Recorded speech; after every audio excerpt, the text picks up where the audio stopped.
Hello everyone, आप लोगों को स्वागत है टीचिंग दर्पण पर। आप सब देख रहे थे बीपीएससी घटना चक्र बुक पुनर्वलोकन, जो कि बीपीएससी द्वारा पूछे गए समस्त पीवाईक्यू उसमें दिए गए हैं, जो आने वाले सभी एग्जाम के लिए बहुत ही महत्वपूर्ण है और टीआरई 4 के लिए तो अति महत्वपूर्ण है। तो आज के मैराथन में आपका स्वागत है। तो चलिए फ्रेंड, आज का नया टॉपिक है योजना आयोग और नीति आयोग।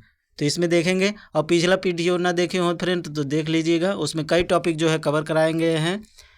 और चैनल को ज़्यादा से ज़्यादा लाइक शेयर सब्सक्राइब कीजिएगा टीचिंग दर्पण को। तो चलिए फ्रेंड, पहला क्वेश्चन इसमें देखते हैं।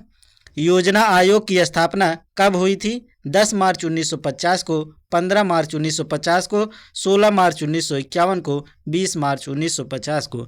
योजना आयोग की स्थापना कब हुई थी? तो ये हुई थी 15 मार्च 1950 को।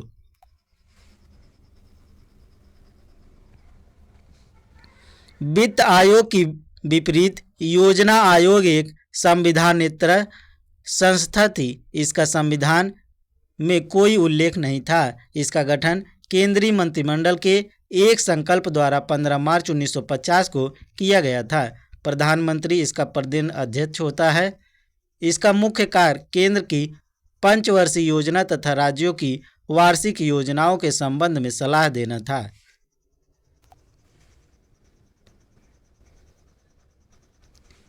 1 जनवरी 2015 से इसके स्थान पर नीति आयोग का गठन किया गया। अगला टॉपिक है फ्रेंड, चुनाव आयोग। भारत के संविधान का कौन सा अनुच्छेद भारतीय निर्वाचन आयोग की स्थापना से संबंधित है? अनुच्छेद 324, अनुच्छेद 148, अनुच्छेद 342, अनुच्छेद 325।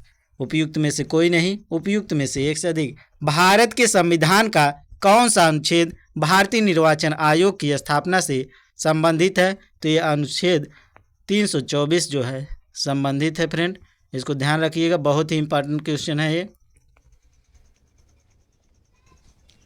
भारतीय संविधान के अनुच्छेद 324 के तहत संसद एवं राज्य विधानमंडलों तथा राष्ट्रपति एवं उपराष्ट्रपति पदों के निर्वाचन के लिए निर्वाचन नामावली तैयार करने तथा इन निर्वाचनों के संचालन का अधीक्षण, निर्देशन और नियंत्रण करने के लिए निर्वाचन आयोग का प्रावधान किया गया है।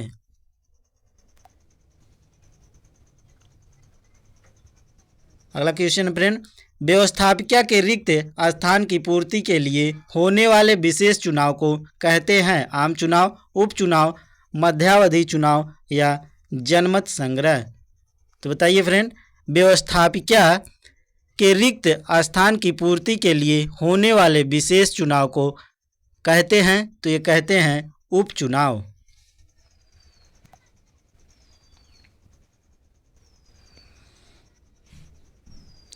व्यवस्थापिका के किसी निर्वाचित सदस्य के निधन, इस्तीफे, हटाए जाने के कारण हुए रिक्त स्थान की पूर्ति के लिए होने वाले विशेष चुनाव को उपचुनाव, बाई इलेक्शन कहते हैं।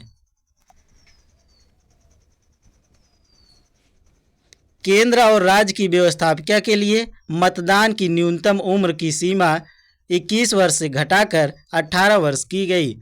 57वें संशोधन 1987 से, 60वें संशोधन 1988 से, 61वें संशोधन 1989 से या 65वें संशोधन 1990 से। तो बताइए फ्रेंड, केंद्र और राज्य की व्यवस्थापिका के लिए मतदान की न्यूनतम उम्र की सीमा 21 वर्ष से घटाकर 18 वर्ष की गई। तो ये की गई थी फ्रेंड 61वें संशोधन 1989 से।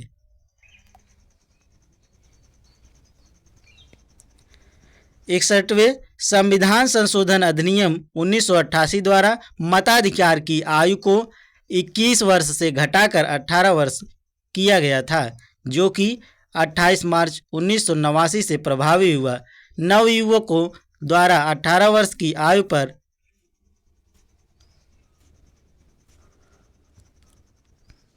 मताधिकार का पहली बार प्रयोग नवंबर 1989 में संपन्न 9वीं लोकसभा के आम चुनाव में किया गया।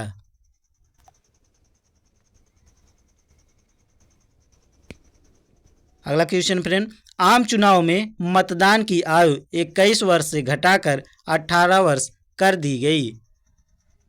73वें संशोधन द्वारा, 62वें संशोधन द्वारा, 61वें संशोधन द्वारा, 71वें संशोधन द्वारा आम चुनावों में मतदान की आयु 21 वर्ष से घटाकर 18 वर्ष कर दी गई। तो 61वें संशोधन द्वारा।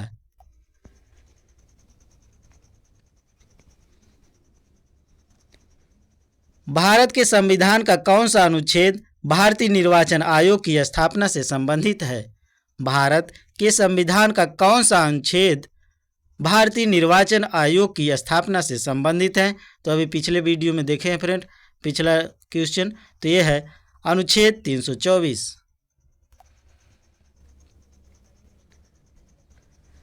भारतीय संविधान के अनुच्छेद 324 के तहत संसद एवं राज्य विधानमंडलों तथा राष्ट्रपति एवं उपराष्ट्रपति के पदों के निर्वाचन के लिए निर्वाचन नामावली तैयार कराने तथा इन निर्वाचनों के संचालन का अधीक्षण, निर्देशन और नियंत्रण करने के लिए निर्वाचन आयोग का प्रावधान किया गया है।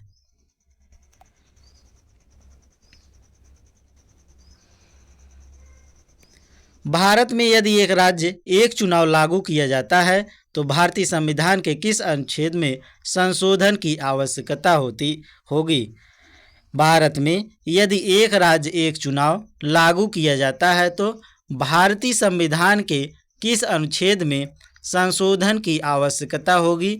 अनुच्छेद 83, अनुच्छेद 172, अनुच्छेद 356 या अनुच्छेद 246? उपयुक्त में से कोई नहीं, उपयुक्त में से एक से अधिक। तो इसमें विकल्प ई सही है फ्रेंड। भारत में यदि एक राज्य राष्ट्र एक चुनाव, वन नेशन वन इलेक्शन की व्यवस्था लागू की जाती है तो ऐसी स्थिति में सभी राज्य विधान सभाओं के कार्यालय को लोकसभा के कार्यालय के समान रूप करने की आवश्यकता होगी। ऐसी स्थिति में राज्य विधानसभाओं के कार्यालय को तदनुसार बढ़ाया या घटाया होगा तथा लोकसभा के वर्तमान कार्यालय को भी उसी के अनुरूप समायोजित करना होगा। साथ ही यह व्यवस्था लागू हो जाने के बाद आगे भी लोकसभा या राज्य विधानसभाओं के समय पूर्व भंग विघटित होने की स्थिति के संबंध में तदनुरूप प्रावधान करने होंगे। अतः ऐसी व्यवस्था के लिए भारतीय संविधान के अनुच्छेद 83 संसद के सदनों की अवधि, अनुच्छेद 85 संसद के सत्र सत्रावसान और विघटन, अनुच्छेद 172 राज्यों के विधानमंडलों की अवधि, अनुच्छेद 174 राज्य के विधानमंडल के सत्र सत्रावसान और विघटन, अनुच्छेद 356 राज्यों में संवैधानिक तंत्र के विफल होने जाने की दशा में उपबंध राज्यों में राष्ट्रपति शासन संबंधी प्रावधान आदि में संशोधन की आवश्यकता होगी। उल्लेखनीय है कि एक राष्ट्र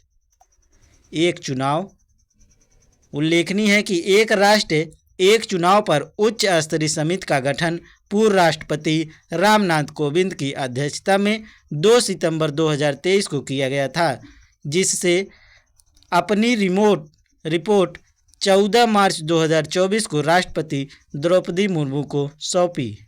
तो इसको ध्यान रखिएगा फ्रेंड, बहुत ही इम्पॉर्टेंट फैक्ट है।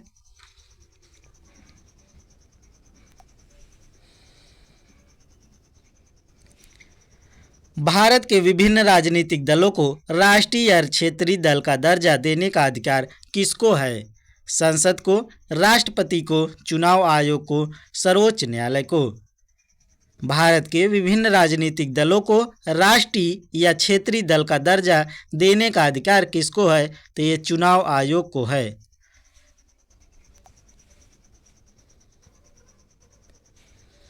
भारत में विभिन्न राजनीतिक दलों को राष्ट्रीय या क्षेत्रीय दल का दर्जा देने का अधिकार चुनाव आयोग को है। इसके लिए वह कुछ मानदंड घोषित करता है। फ्रेंड, अब तक वीडियो लाइक शेयर सब्सक्राइब न किए हो तो लाइक शेयर सब्सक्राइब कर दीजिएगा। सब्सक्राइब इसलिए ताकि आपको नए नए वीडियो का नोटिफिकेशन मिलता रहे। और कोई सुझाव हो, सलाह हो तो कमेंट बॉक्स में बताइएगा। तो चलिए फ्रेंड अगला क्वेश्चन देखते हैं। भारत में मतदान के लिए प्रयोग की जाने वाली मशीन वीवीपीएटी का संस्करण क्या है? M1, Z1, M3, Z3। तो बताइए फ्रेंड, भारत में मतदान के लिए प्रयोग की जाने वाली मशीन वीवीपीएटी का संस्करण क्या है? तो यह है M3।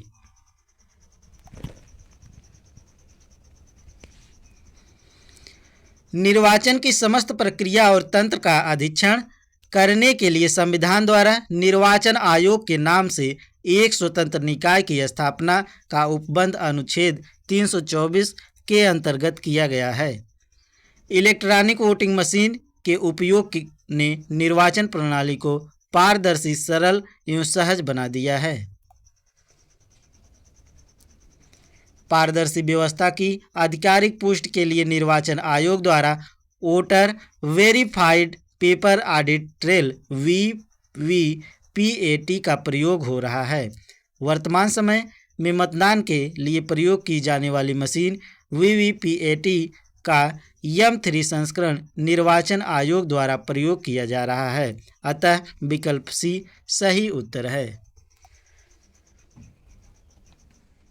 अगला टॉपिक है फ्रेंड राजनीतिक दल। इसमें पहला क्वेश्चन देखिए फ्रेंड, भारत में किसी दल को राष्ट्रीय दल बनाने हेतु पूर्व चुनाव में कम से कम कितने प्रतिशत वोट प्राप्त होना चाहिए? 4 या इससे अधिक राज्यों में वैध वोट का 10%, 4 या इससे अधिक राज्यों में वैध वोट का 4%, 2 राज्यों में वैध वोट का 15%, आधे से ज़्यादा राज्यों में वैध वोट का 6%। तो बताइएगा फ्रेंड।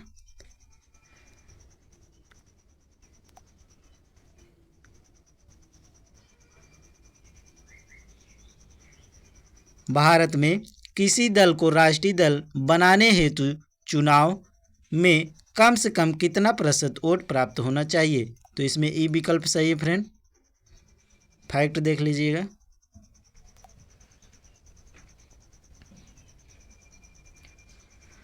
निर्वाचन प्रतीक आरक्षण और आवंटन आदेश 1968 यथा संशोधित के अनुसार किसी राजनीतिक दल को राष्ट्रीय दल के रूप में निर्वाचन आयोग द्वारा तभी स्वीकृति प्रदान की जाती है जबकि निम्नलिखित 3 शर्तों में से कोई एक पूरी हो। पहली शर्त देख लीजिए फ्रेंड, उस राजनीतिक दल द्वारा खड़े किए गए प्रत्याशियों को किन्हीं 4 या अधिक राज्यों में लोकसभा के पिछले आम चुनाव या उन राज्यों की विधानसभा के पिछले आम चुनाव में पड़े कुल वैध मतों का कम से कम 6% मत और साथ ही कम से कम 4 लोकसभा सीटें प्राप्त हो। अगला है फ्रेंड, उस दल को लोकसभा के लिए पिछले आम चुनाव में लोकसभा की कुल सदस्य संख्या कम से कम 2% सीटें प्राप्त हों। इसमें प्रत्येक आधे से अधिक को भिन्न 1 गिना जाएगा तथा ये सदस्य कम से कम 3 राज्यों से चुने गए हों।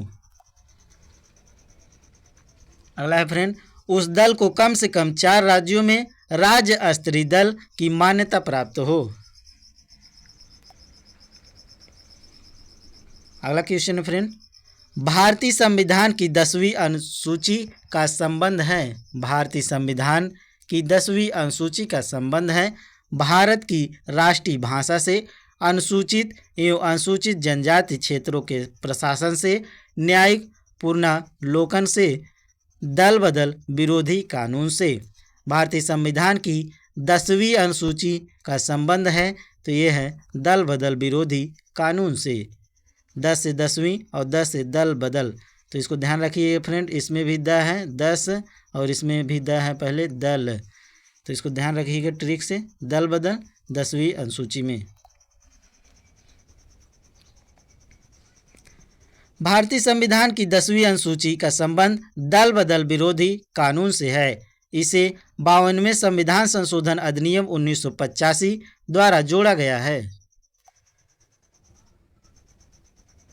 अगला क्वेश्चन फ्रेंड, आम आदमी पार्टी क्या है? राज्य पार्टी है या राष्ट्रीय पार्टी है या क्षेत्रीय पार्टी है या पंजीकृत पार्टी है? आम आदमी पार्टी है, तो ये ई विकल्प सही है फ्रेंड।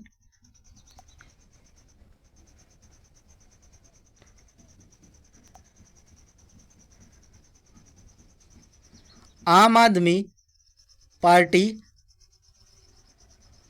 अब एक राष्ट्रीय पार्टी है। आम आदमी पार्टी अब एक राष्ट्रीय पार्टी है। दिसंबर 2022 में घोषित गुजरात विधानसभा चुनाव परिणामों के आधार पर आम आदमी पार्टी एएपी ने 4 राज्यों में राज्य स्तरीय दल की अर्हता प्राप्त कर लेने के आधार पर राष्ट्रीय दल की मान्यता हेतु दावा किया था तथा इस संदर्भ में निर्वाचन आयोग द्वारा अप्रैल 2023 में जारी सूचना के तहत इसे अब राष्ट्रीय पार्टी का दर्जा प्राप्त हो गया है।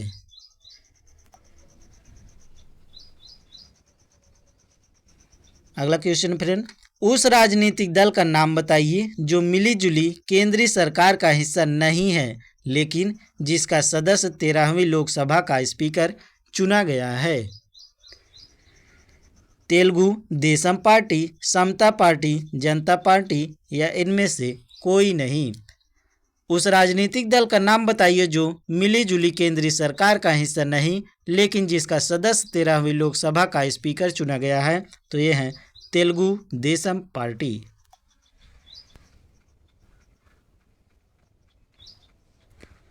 12वीं या 13वीं लोकसभा के स्पीकर जीएमसी बालयोगी थे जो तेलुगु देशम पार्टी के सदस्य थे। यह दल राष्ट्रीय जनतांत्रिक गठबंधन एनडीए की साझा सरकार में शामिल नहीं हुआ था।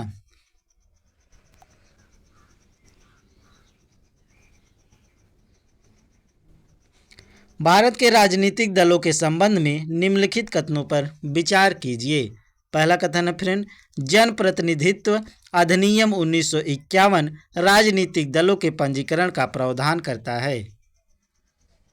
दूसरा है, राजनीतिक दलों का पंजीकरण निर्वाचन आयोग करता है। तीसरा है, राष्ट्रीय स्तर का राजनीतिक दल वह है जिसे 4 या अधिक राज्यों में मान्यता प्राप्त है।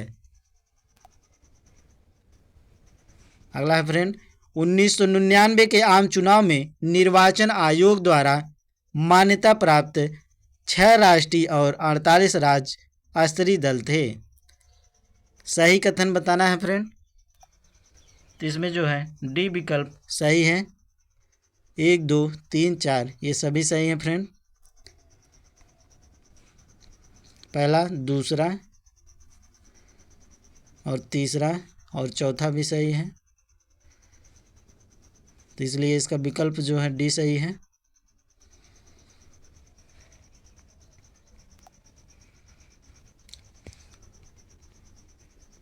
फ्रेंड, वीडियो को लाइक शेयर सब्सक्राइब न किए हों तो कर दीजिएगा। टीचिंग दर्पण को सब्सक्राइब करके इसलिए रखिएगा ताकि आपको नए नए वीडियो का नोटिफिकेशन मिलता रहे। और कमेंट बॉक्स में कोई सलाह हो सुझाव हो तो वो भी बताइएगा। और वीडियो आपको कैसा लग रहा है वो भी कमेंट करके बताइएगा फ्रेंड। और इसका पीडीएफ प्राप्त करने के लिए टेलीग्राम टीचिंग दर्पण को ज्वाइन कर लीजिएगा, उसमें पीडीएफ पड़ जाएगी, आप लोग डाउनलोड कर लीजिएगा। तो चलिए, जन प्रतिनिधित्व अधिनियम 1951 में राजनीतिक दलों के पंजीकरण और पंजीकरण के नियमों की व्यवस्था की गई है। राजनीतिक दलों का पंजीकरण निर्वाचन आयोग करता है। निर्वाचन प्रतीक आरक्षण और आवंटन आदेश 1968 यथा संशोधित के अनुसार वह दल राष्ट्रीय दल होता है जो कम से कम 4 राज्यों में 6% मत प्राप्त करता है और किसी राज्य या राज्यों के लोकसभा में 4 सीटें जीतता है। वह लोकसभा में 3 विभिन्न राज्यों से 2% सीटें प्राप्त करता है। 1999 के 13वीं लोकसभा चुनाव में 6 राष्ट्रीय और 48 राज्य स्तरीय मान्यता प्राप्त दलों ने हिस्सा लिया था। वर्तमान में 6 राष्ट्रीय दल, पहला है आम आदमी पार्टी, दूसरा है बहुजन समाज पार्टी, तीसरा है भारतीय जनता पार्टी और चौथा है कम्युनिस्ट पार्टी ऑफ इंडिया जिसे मार्क्सिस्ट कहते हैं, और पांचवा है इंडियन नेशनल कांग्रेस, और छठा है नेशनल पीपुल्स पार्टी। तो इसको ध्यान रखिएगा फ्रेंड। सूची 1 में सूचीबद्ध राजनीतिक दलों को सूची सेकंड में उनकी स्थापना के वर्ष के साथ सुमेलित कीजिए। तो देख लीजिए फ्रेंड, सूची 1 सूची 2 दिया है। पहले में दिया है राजनीतिक दल और दूसरे में स्थापना के वर्ष दिए हैं। भारतीय कम्युनिस्ट पार्टी, जिसे मार्क्सवाद कहते हैं फ्रेंड, दूसरा है भारतीय कम्युनिस्ट पार्टी, और तीसरा है बहुजन समाज पार्टी, और उसके बाद ऑल इंडिया तृणमूल कांग्रेस, जिसे क्या कहते हैं AITC।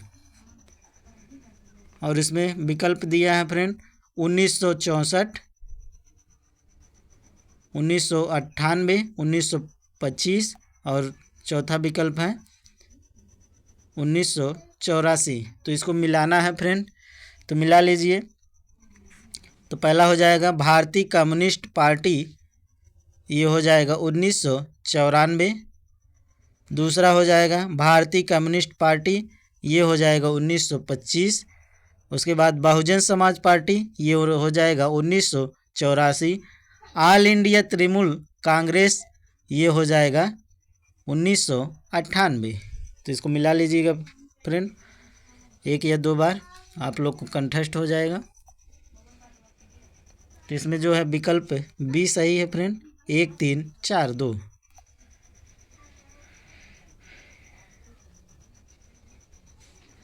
सूची में उल्लिखित राजनीतिक दलों एवं उनकी स्थापना के वर्ष के साथ ही सही सुमेल निम्नलिखित हैं। राजनीतिक दल, स्थापना के वर्ष। भारतीय कम्युनिस्ट पार्टी, जिसे मार्क्सवादी कहते हैं, तो 1964 में स्थापित हुई। भारतीय कम्युनिस्ट पार्टी 1925 में स्थापित हुई थी। अगला है बहुजन समाज पार्टी 1984 में।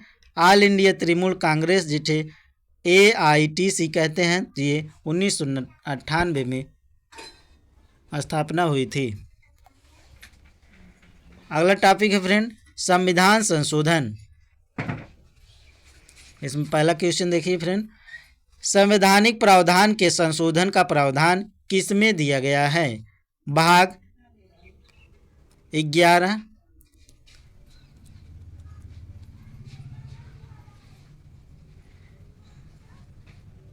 अनुच्छेद 356, भाग 20 अनुच्छेद 356, भाग 20 अनुच्छेद 368, भाग 21 अनुच्छेद 368। तो बताइएगा फ्रेंड,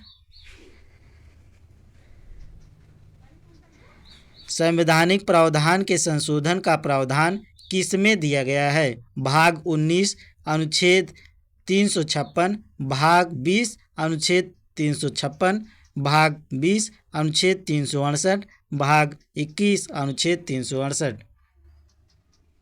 इसको बताना है फ्रेंड, आप लोग बताइएगा। तो इसमें हो जाएगा भाग 20 अनुच्छेद 368। बहुत ही इंपॉर्टेंट है फ्रेंड, इसको ध्यान रखिएगा।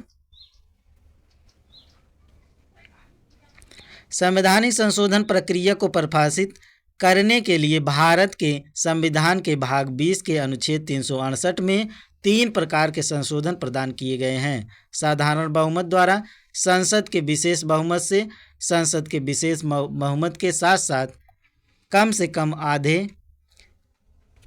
राज्यों के विधानमंडलों के अनुमोदन से।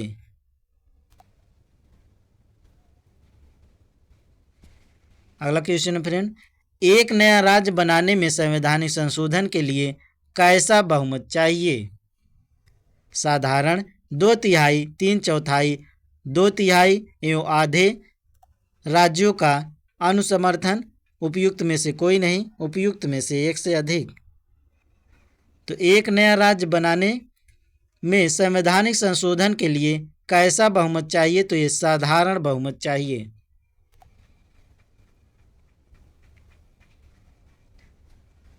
नए राज्यों का निर्माण के लिए संशोधन हेतु अनुच्छेद 368 के तहत विशेष प्रक्रिया संविधान संशोधन प्रक्रिया अपनाई नहीं जाती है। संसद साधारण बहुमत से नए राज्यों का निर्माण कर सकती है तथा संविधान के अनुच्छेद 4(2) के अनुसार इस प्रकार की विधि अनुच्छेद 368 के प्रयोजन के लिए संविधान का संशोधन नहीं समझी जाती है।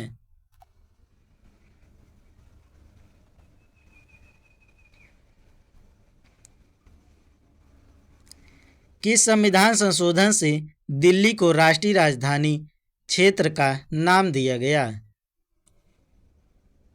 63वां संशोधन कानून, 59वां संशोधन कानून, 74वां संशोधन कानून, 76वां संशोधन कानून।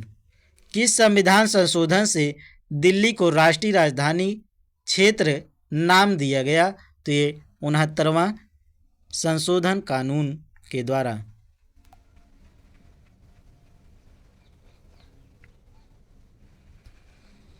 69वें संविधान संशोधन अधिनियम 1991 द्वारा जोड़े गए नए अनुच्छेद 239 का 239 ए के तहत दिल्ली संघ राज्य क्षेत्र को दिल्ली राष्ट्रीय राजधानी क्षेत्र NCT नाम दिया गया तथा इसके प्रशासक को उपराज्यपाल कहा गया। साथ ही दिल्ली NCT के लिए एक विधानसभा और उसके प्रति उत्तरदायी मंत्रिपरिषद की स्थापना का भी प्रावधान किया गया।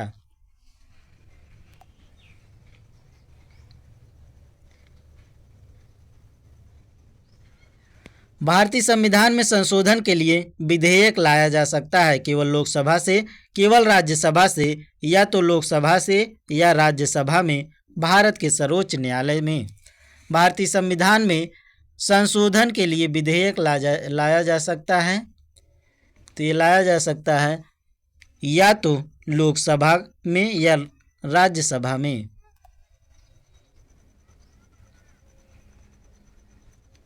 भारतीय संविधान में संशोधन के लिए विधेयक संसद के किसी भी सदन, लोकसभा या राज्यसभा में लाया जा सकेगा। संविधान संशोधन की शक्ति और उसके लिए प्रक्रिया संविधान के अनुच्छेद 368 में वर्णित है।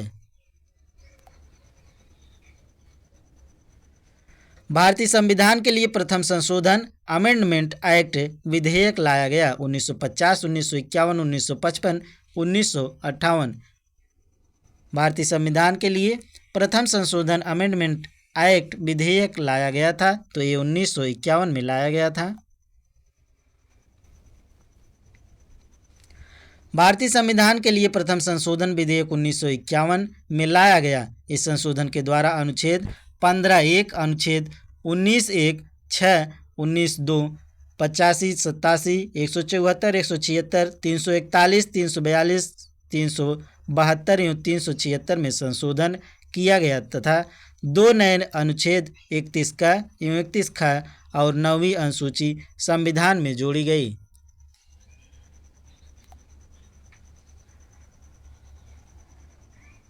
निम्नलिखित में से किस संविधान संशोधन का अधिनियम को लघु संविधान कहा गया था? 42वां, 44वां, 46वां, 50वां।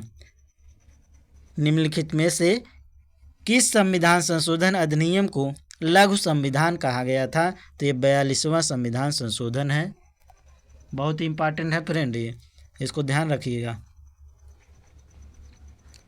1976 में 42वें संविधान संशोधन द्वारा संविधान के बहुत सारे मौलिक प्रावधानों को बदलने की कोशिश की गई, इसलिए इसे लघु संविधान की संज्ञा दी गई।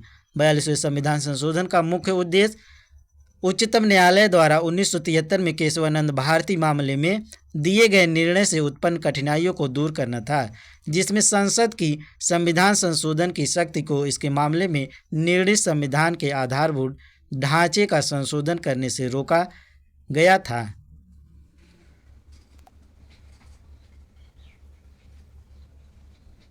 भारतीय संविधान के 42वें संशोधन के संबंध में निम्नलिखित कथनों पर विचार कीजिए। पहला कथन है फ्रेंड, इसने प्रस्तावना में 3 शब्द जोड़े, समाजवाद, धर्मनिरपेक्ष और अखंडता। इसने संविधान में 8 मौलिक कर्तव्य जोड़े। अगला है, इसने नए सिद्धांत निदेशक सिद्धांत जोड़े, यानी अनुच्छेद 39(1), अनुच्छेद 43(a) और अनुच्छेद 47।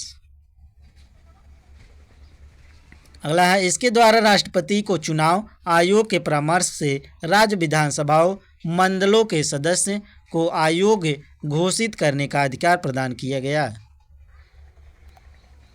इसमें गलत कथन बताना है फ्रेंड, इसको ध्यान रखिएगा। तो इसका विकल्प जो है डी सही है, 2 और 3। तो दूसरा और तीसरा देख लीजिए फ्रेंड, जो कि गलत है।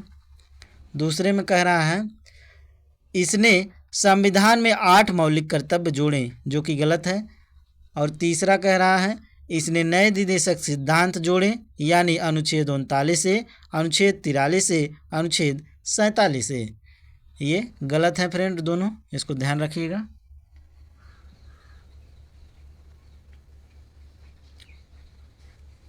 बयालीसवें संविधान संशोधन अधिनियम 1976 द्वारा संविधान के बहुत सारे प्रावधानों में परिवर्तन किया गया था तथा अनेक नए प्रावधान भी जोड़े गए थे, इसलिए इसे लघु संविधान की संज्ञा दी गई। इसके जरिए निम्नलिखित प्रावधान जोड़े गए या संशोधित किए गए। इसमें पहला पॉइंट है फ्रेंड, इसने प्रस्तावना में 3 नए शब्द जोड़े गए, समाजवादी, पंथ निरपेक्ष, जिसे धर्मनिरपेक्ष भी कहते हैं, एवं अखंडता। समाजवादी, पंथ निरपेक्ष, अखंडता। अगला है, इसने संविधान में 10 मौलिक कर्तव्य जोड़े, वर्तमान में 11 है फ्रेंड, इसको ध्यान रखिएगा। 3 नए नीति निदेशक सिद्धांत जोड़े, समान न्याय और निःशुल्क विधिक सहायता अनुच्छेद 39(a), उद्योगों के प्रबंध में कर्मकारों का भाग लेना अनुच्छेद 43(a), एवं पर्यावरण का संरक्षण और संवर्धन और वन तथा वन्य जीवों की रक्षा अनुच्छेद 48(a). इसके द्वारा अनुच्छेद 192 को प्रस्तापित कर राष्ट्रपति को चुनाव आयोग के परामर्श से राज्य विधानसभाओं मंडलों के सदस्यों को आयोग घोषित करने का अधिकार प्रदान किया गया था, परंतु 44वें संविधान संशोधन अधिनियम 1978 द्वारा यह अधिकार पुनः राज्यपाल को दिया गया। इस प्रकार प्रश्नगत कथनों में कथन 1 और 4 सही हैं, जबकि कथन 2 और 3 गलत हैं।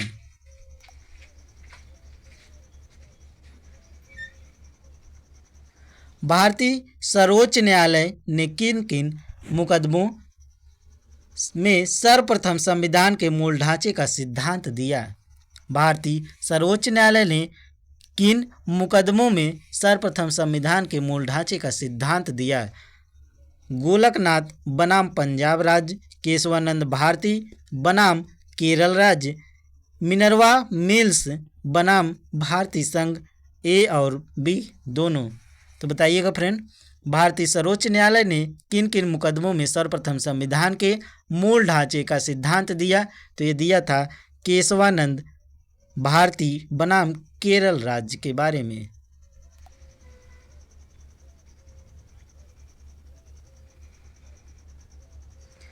भारत के उच्चतम न्यायालय ने केशवानंद भारती बनाम केरल राज्य वाद 1973 में सर्वप्रथम संविधान के मूल ढांचे के सिद्धांत का प्रतिपादन किया। इस बाद में सुनवाई करते हुए न्यायालय ने यह कहा कि संविधान के मौलिक ढांचे की अवधारणा के तहत संविधान के किसी भी संशोधन पर उच्चतम न्यायालय द्वारा प्रश्न उठाया जा सकता है, यदि वह संशोधन संविधान के मूल ढांचे का उल्लंघन करता प्रतीत हो। अगला टॉपिक है फ्रेंड, राज्यसभा।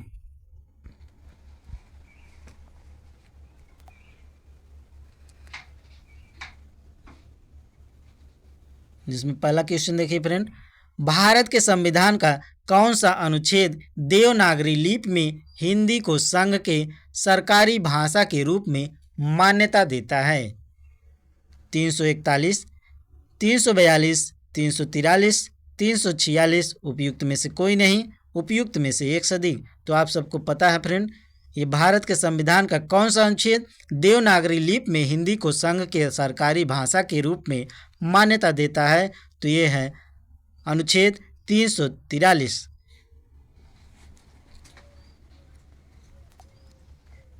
आप बताएंगे फ्रेंड कि हिंदी दिवस कब मनाया जाता है? विश्व हिंदी दिवस किस तारीख को मनाया जाता है? कमेंट बॉक्स में कमेंट करके बताइएगा। संविधान के अनुच्छेद 343 का संबंध संघ की राजभाषा से है। इसके अनुसार संघ की राजभाषा हिंदी और लिपि देवनागरी होगी। राजभाषा ऑफिशियल लैंग्वेज के संबंध में प्रावधान संविधान के भाग 17 में दिया गया है।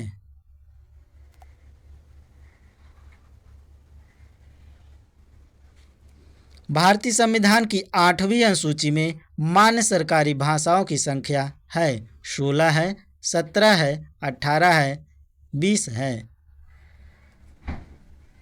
भारतीय संविधान की 8वीं सूची में मान्य सरकारी भाषाओं की संख्या कितनी है? तो आप सबको मालूम है फ्रेंड 18 है, जो कि वर्तमान में 22 हो गई हैं।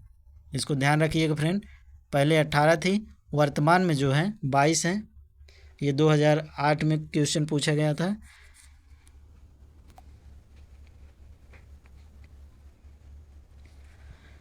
बानवे संविधान संशोधन 2003 से पूर्व संविधान की 8वीं अनुसूची में शामिल भाषाओं की संख्या 18 थी, जो 92 संविधान संशोधन के बाद अब 22 हो गई हैं। बहुत ही इंपॉर्टेंट फ्रेंड, इसको ध्यान रखिएगा। अगला टॉपिक है फ्रेंड स्थानीय स्वशासन, जिसमें पहला क्वेश्चन देखिए फ्रेंड, सामुदायिक विकास कार्यक्रम प्रारंभ हुआ 2 अक्टूबर 1952 को, 2 अक्टूबर 1954 को, 18 मई 2016 को, 2 अक्टूबर 1959 को। उपयुक्त में से कोई नहीं, उपयुक्त में से एक से अधिक। सामुदायिक विकास कार्यक्रम प्रारंभ हुआ तो ये हुआ था फ्रेंड 2 अक्टूबर 1952 को।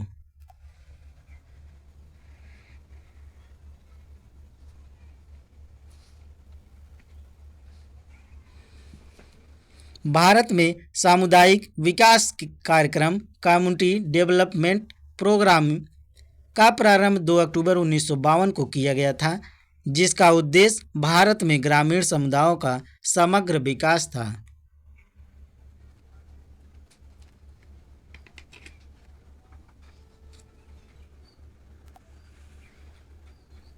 अगला क्वेश्चन फ्रेंड, पंचायत के चुनाव कराने हेतु निर्णय कौन लेता है? केंद्र सरकार, राज्य सरकार, जिला न्यायाधीश, चुनाव आयोग। उपयुक्त में से कोई नहीं, उपयुक्त में से एक से अधिक। 65वीं बीपीएससी री एग्जाम प्री 2020 में पूछा गया क्वेश्चन है फ्रेंड। तो बताइए पंचायत के चुनाव कराने हेतु निर्णय कौन लेता है? तो ये लेते हैं राज्य सरकार। फ्रेंड वीडियो पसंद आए तो लाइक शेयर सब्सक्राइब कीजिएगा। टीचिंग दर्पण को सब्सक्राइब करके इसलिए रखिएगा ताकि आपको नए नए वीडियो का नोटिफिकेशन मिलता रहे। और कमेंट बॉक्स में बताइएगा इसके बाद आपको कौन सा सब्जेक्ट का वीडियो चाहिए फ्रेंड, और कोई सुझाव हो सलाह हो तो वो भी कमेंट कीजिएगा ताकि हम सुधार सकें। तो चलिए इसका फैक्ट देखते हैं। पंचायतों स्थानीय स्वशासन को संविधान की 7वीं अनुसूची में राज्य सूची की प्रविष्टि 5 का विषय माना गया है। इस प्रकार पंचायत राज्य सरकार का विषय है। संविधान के अनुच्छेद 243 ग के अनुसार किसी राज्य का विधानमंडल विधि द्वारा पंचायतों की संरचना हेतु उपबंध कर सकेगा। साथ ही अनुच्छेद 243 ट अर्थात 4 के अनुसार किसी राज्य का विधानमंडल विधि द्वारा पंचायतों के निर्वाचन से संबंधित सभी विषयों के संबंध में उपबंध कर सकेगा। तदनुसार राज्यों द्वारा अपने पंचायती राज अधिनियम बनाए गए हैं, जिनके तहत पंचायतों के चुनाव कराने का निर्णय राज्य सरकार द्वारा राज्य निर्वाचन आयोग के परामर्श से लिया जाता है। अगला क्वेश्चन फ्रेंड, पंचायती राज प्रणाली किस सूची में है? संघ सूची, राज्य सूची, समवर्ती सूची। उपयुक्त में से कोई नहीं, उपयुक्त में से एक से अधिक। 63वीं बीपीएससी प्री 2017 में पूछा गया क्वेश्चन है, ये कभी भी रिपीट हो सकता है फ्रेंड। पंचायती राज प्रणाली किस सूची में आती हैं? तो ये राज्य सूची में आती हैं। पंचायती राज विषय है समवर्ती सूची का।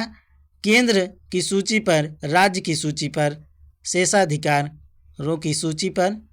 ये 39वीं बीपीएससी प्री 1994 में पूछा गया क्वेश्चन फ्रेंड। तो अभी पिछला क्वेश्चन था इसी के बारे में। पंचायती राज विषय है तो ये राज्य सूची की विषय पर है। पंचायत के चुनाव कराने हेतु निर्णय किसके द्वारा लिया जाता है? केंद्र सरकार, राज्य सरकार, जिला न्यायाधीश, चुनाव आयोग। पंचायत के चुनाव कराने हेतु निर्णय किसके द्वारा लिया जाता है? तो ये राज्य सरकार के द्वारा लिया जाता है।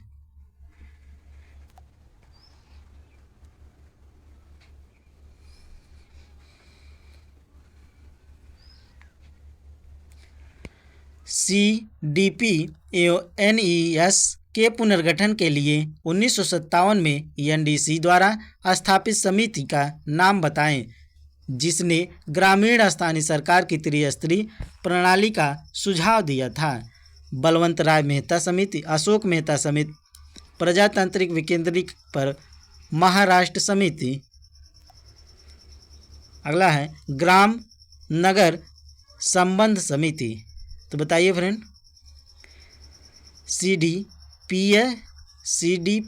एवं NES के पुनर्गठन के लिए 1957 में NDC द्वारा स्थापित समिति का नाम बताइए, जिसने ग्रामीण स्थानीय सरकारों की त्रिस्तरीय प्रणाली का सुझाव दिया।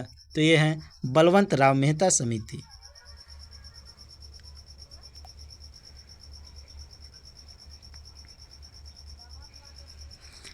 1952 में प्रारंभ सामुदायिक विकास कार्यक्रम CDP और वर्ष 1953 में प्रारंभ राष्ट्रीय विस्तार योजना NES के पुनर्गठन के लिए राष्ट्रीय विकास परिषद द्वारा बलवंत राय मेहता की अध्यक्षता में समिति का गठन वर्ष 1957 में किया गया था। इस समिति ने ग्रामीण क्षेत्रों में त्रिस्तरीय, जिला स्तर, ब्लॉक स्तर, ग्राम पंचायत प्रणाली, विकेंद्रीय प्रणाली के अनुशंसा की थी। अगला क्वेश्चन फ्रेंड, भारत में पंचायती राज की अनुशंसा के लिए बनी समिति के अध्यक्ष थे बलवंत राय मेहता, BR अम्बेडकर, जस्टिस क्रिस अय्यर, जगजीवन राम। भारत में पंचायती राज की अनुशंसा के लिए बनी समिति के अध्यक्ष थे बलवंत राय मेहता।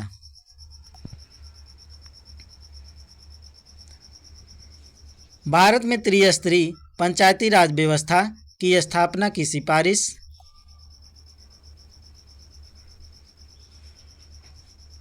बलवंत राय मेहता समिति 1957 में की थी।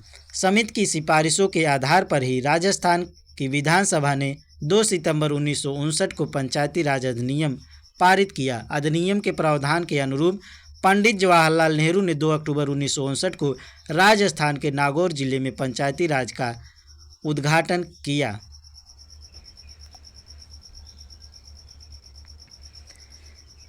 इसके अतिरिक्त पंचायतों में सुधार के लिए 1977 में अशोक मेहता समिति, 1985 में GV राव समिति तथा 1986 में डॉक्टर LM सिंघवी समिति का भी गठन किया गया।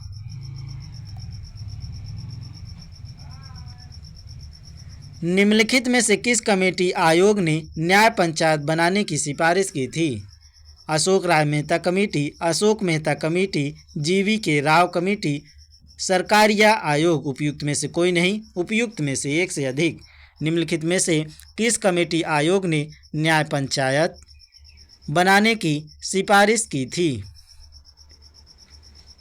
तो ये किया था फ्रेंड अशोक मेहता समिति।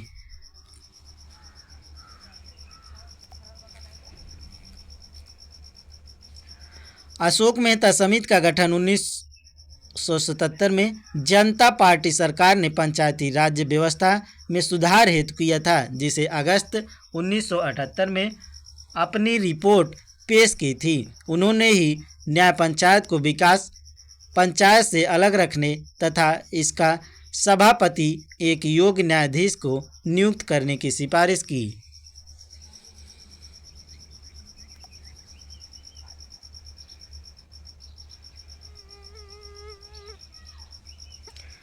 जिस समिति की सिफारिश पर भारत में पंचायती राज जिस समिति की सिफारिश पर भारत में पंचायती राज की स्थापना की गई उसका अध्यक्ष कौन था? अशोक मेहता, डॉक्टर इकबाल नारायण, बलवंत राय मेहता, जीवराज मेहता। जिस समिति की सिफारिश में भारत में पंचायती राज की स्थापना की गई उसका अध्यक्ष कौन था? तो ये थे बलवंत राय मेहता।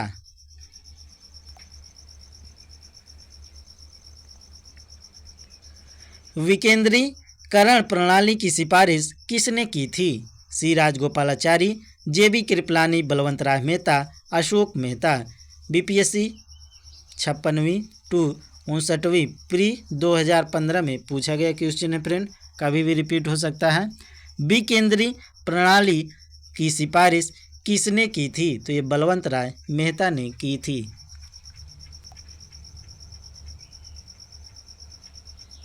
निम्नलिखित में से किस कमेटी आयोग ने न्याय पंचायत बनाने की सिफारिश की थी? बलवंत राय मेहता कमेटी, अशोक मेहता कमेटी, जीवी के राव कमेटी, सरकारिया आयोग। निम्नलिखित में से किस कमेटी आयोग ने न्याय पंचायत बनाने की सिफारिश की थी? तो किया था अशोक मेहता कमेटी।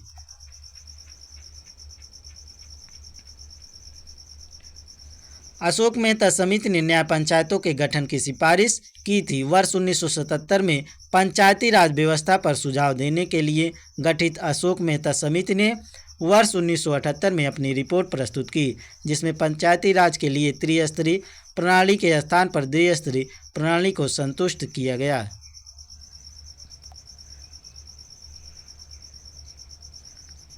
इस समिति ने न्याय पंचायतों को विकास पंचायतों से पृथक निकाय के रूप में गठित किए जाने की अनुशंसा की थी।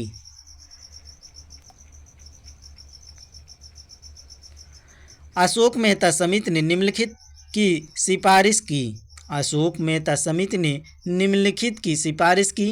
पंचायती राज की त्रिस्तरीय सरकार, पंचायती राज की द्विस्तरीय सरकार, पंचायती राज की एकल स्तरीय सरकार, पंचायती राज की बहुस्तरीय सरकार। अशोक मेहता समिति ने निम्नलिखित की सिफारिश की, तो ये की थी पंचायती राज की द्विस्तरीय सरकार।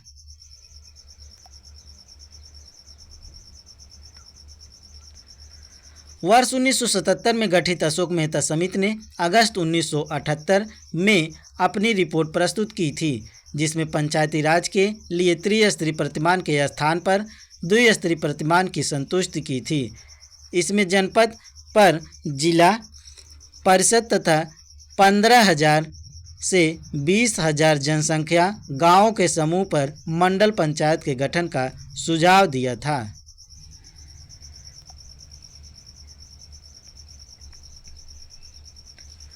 पंचायती राज का प्रावधान लक्ष्य है। पंचायती राज का प्रावधान लक्ष्य है ग्रामवासियों के बीच प्रतिद्वंद्विता को बढ़ाना, चुनाव में लड़ने के लिए ग्रामवासियों को प्रशिक्षण देना, ग्रामवासियों में शक्ति का विकेंद्रीकरण, इनमें से कोई नहीं। पंचायती राज का प्रधान लक्ष्य है तो ये ग्रामवासियों को शक्ति का विकेंद्रीकरण।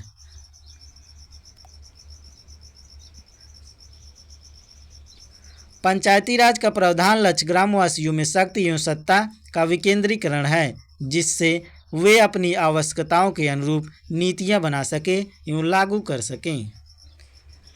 फ्रेंड, अब तक वीडियो को लाइक शेयर सब्सक्राइब न किए हों तो कर दीजिएगा टीचिंग दर्पण को, ताकि आपको नए नए वीडियो का नोटिफिकेशन मिलता रहे। और कमेंट बॉक्स में बताइएगा आपको वीडियो कैसा लग रहा है, कोई सलाह हो सुझाव हो तो वो भी बताइएगा। फ्रेंड, अगला क्वेश्चन देखिए, सरकार की पंचायती राज प्रणाली की प्रमुख विशेषता क्या है? इनमें सरकार की 3 श्रेणियां होती हैं। इसका लक्ष्य गांवों को सामाजिक एवं आर्थिक न्याय प्रदान करना है।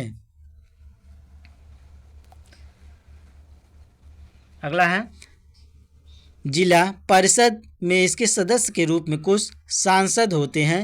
इनमें से सभी सरकार की पंचायती राज प्रणाली की प्रमुख विशेषता क्या है? तो ये विशेषता सभी विशेषताएं हैं फ्रेंड। तो इसका विकल्प जो है डी सही है, ये सभी विशेषताएं हैं।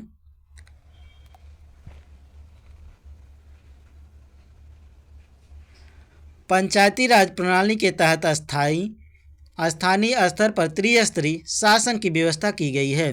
ग्राम स्तर पर, ब्लॉक स्तर पर एवं जिला स्तर पर। पंचायती राज का उद्देश्य स्थानीय ग्रामीण समुदाय को सामाजिक आर्थिक न्याय प्रदान करना है। संविधान के अनुच्छेद 243 ग के तहत राज्य विधानमंडलों का द्वारा विधि के माध्यम से जिला स्तर की परिषदों में वहां के संसदों के सदस्य होने का प्रावधान किया गया है।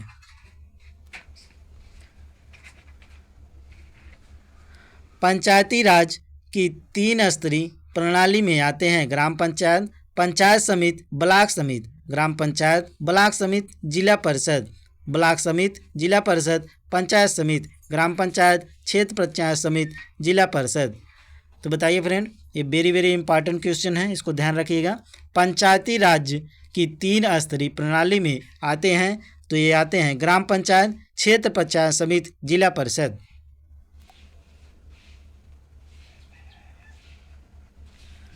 ब्लॉक स्तर पर पंचायत समिति है परामर्शदात्री निकाय, प्रशासनिक प्राधिकरण, परामर्शी समिति, पर्यवेक्षिक प्राधिकरण। ब्लॉक स्तर पर पंचायत समिति है, तो ये है प्रशासनिक प्राधिकरण।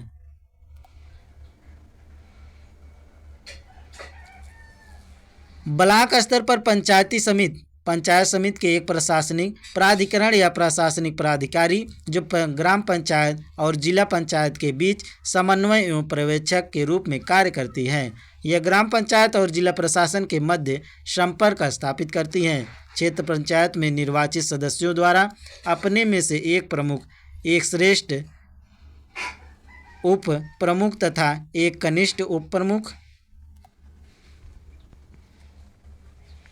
चुने जाएंगे। क्षेत्र पंचायतों को सौंपे गए कार्य समितियों के माध्यम से संचालित किए जाएंगे।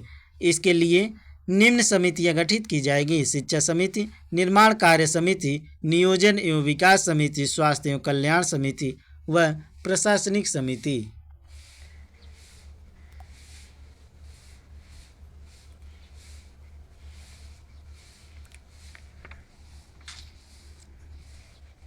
अगला क्वेश्चन देखिए फ्रेंड, भारत में ब्लॉक स्तर पर बनी पंचायत समिति केवल है। भारत में ब्लॉक स्तर पर बनी पंचायत समिति केवल है। एक सलाहकार निकाय, एक सलाहकार समिति, एक समन्वय और पर्यवेक्षी प्राधिकारी, प्रशासनिक प्राधिकारी। उपयुक्त में से कोई नहीं, उपयुक्त में से एक से अधिक। भारत में ब्लॉक स्तर पर बनी पंचायत समिति केवल है, तो ये है प्रशासनिक प्राधिकारी।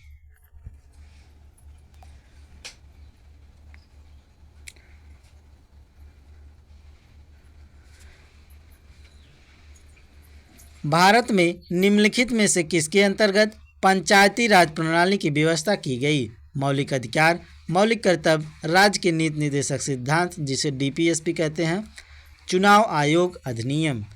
तो बताइए फ्रेंड, भारत में निम्नलिखित में से किसके अंतर्गत पंचायती राज प्रणाली की व्यवस्था की गई? तो ये की गई थी फ्रेंड राज्य के नीति निर्देशक सिद्धांत जिसे कहते हैं डीपीएसपी। तो इसको ध्यान रखिएगा फ्रेंड। भारत में राज्य के नीति निर्देशक सिद्धांत के अंतर्गत पंचायती राज प्रणाली की व्यवस्था की गई है। संविधान के अनुच्छेद 40 राज्यों के लिए ग्राम पंचायतों के संगठन का प्रावधान करता है। पंचायती राज संस्थाओं को 29 कार्यों की सूची किस अनुच्छेद के तहत दी गई है? अनुच्छेद 243H, अनुच्छेद 243E, अनुच्छेद 243F, अनुच्छेद 243G। उपयुक्त में से कोई नहीं, उपयुक्त में से एक से अधिक। पंचायती राज संस्थाओं को 29 कार्यों की सूची किस अनुच्छेद के तहत दी गई है? तो ये दी गई है अनुच्छेद 243G के तहत।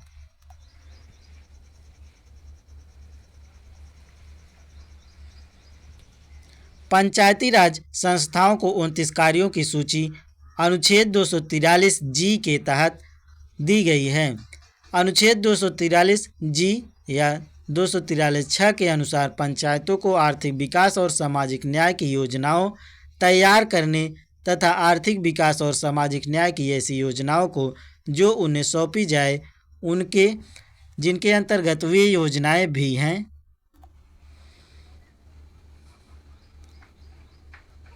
जो 11वीं अनुसूची में सूचीबद्ध विषयों के संबंध में हैं, कार्यान्वित करने का उत्तरदायित्व सौंपा गया है। संविधान के भाग 9 व 11वीं अनुसूची 73वें संविधान संशोधन अधिनियम 1992 द्वारा जोड़ा गया है।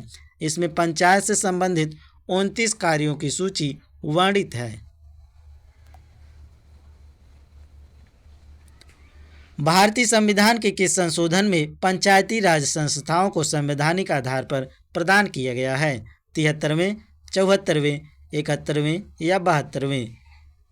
भारतीय संविधान के किस संशोधन में पंचायती राज संस्थाओं को संवैधानिक आधार प्रदान किया गया है? तो ये 73वें संविधान संशोधन में।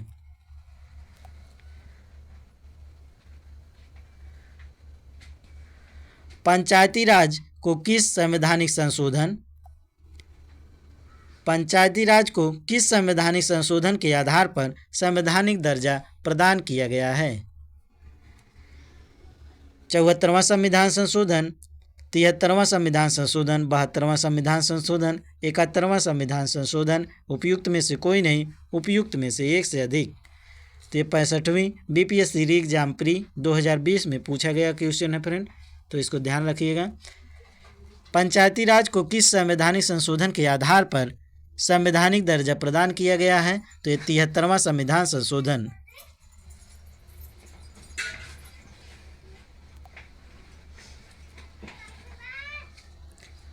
तिहत्तरवां संविधान संशोधन 1992 24 अप्रैल 1993 से प्रभावी के द्वारा संविधान में भाग 9 एवं 11 अनुसूची जोड़कर पंचायती राज संस्थाओं को संवैधानिक दर्जा प्रदान किया गया है।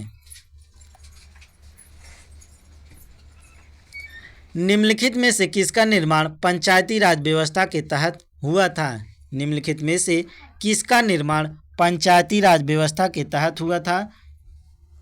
खाप पंचायत, जाति पंचायत, ग्राम पंचायत, जन पंचायत। उपयुक्त में से कोई नहीं, उपयुक्त में से एक से अधिक। निम्नलिखित में से किसका निर्माण पंचायती राज व्यवस्था के तहत हुआ था? तो ये ग्राम पंचायत के तहत हुआ था।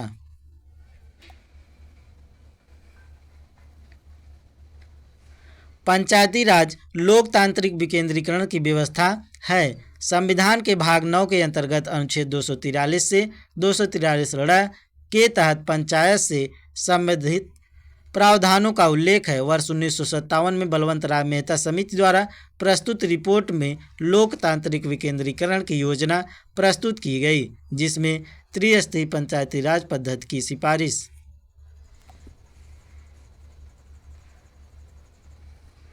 की गई। इसमें गांव स्तर पर ग्राम पंचायत, ब्लॉक स्तर पर पंचायत समिति तथा जिला स्तर पर जिला परिषद इस सिफारिश को स्वीकार कर 2 अक्टूबर 1959 को नागौर में पंचायती राज व्यवस्था का उद्घाटन पंडित जवाहरलाल नेहरू द्वारा किया गया। गौरतलब है कि 73वें संविधान संशोधन द्वारा 1992 में पंचायती राज संस्थाओं को संवैधानिक दर्जा प्राप्त हुआ था। अतः अभिष्ट उत्तर विकल्प सी होगा।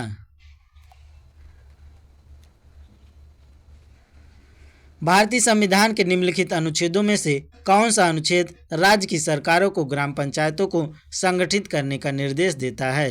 अनुच्छेद 32, अनुच्छेद 40, अनुच्छेद 48, अनुच्छेद 51।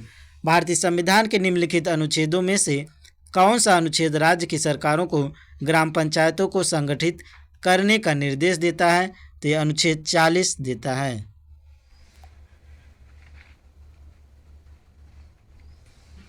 संविधान का अनुच्छेद 40 राज्य की सरकारों को ग्राम पंचायतों को संगठित करने का निर्देश देता है। यह संविधान के भाग 4 राज्य के नीति निर्देशक तत्व में शामिल है।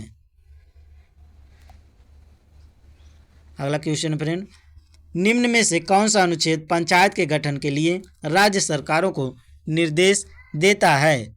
निम्न में से कौन सा अनुच्छेद पंचायत के गठन के लिए राज्य सरकारों को निर्देश देता है? अनुच्छेद 33, अनुच्छेद 40, अनुच्छेद 48, अनुच्छेद 50, उपयुक्त में से कोई नहीं, उपयुक्त में से एक से अधिक। तो यह अनुच्छेद 40 है फ्रेंड।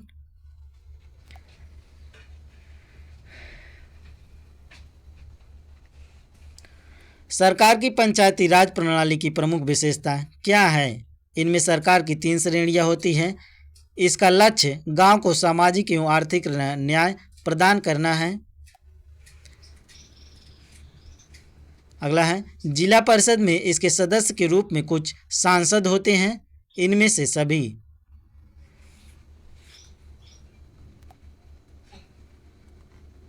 सरकार की पंचायती राज प्रणाली की प्रमुख विशेषता क्या है? तो ये सभी हैं फ्रेंड, इसको ध्यान रखिएगा, ये सभी विशेषताएं हैं।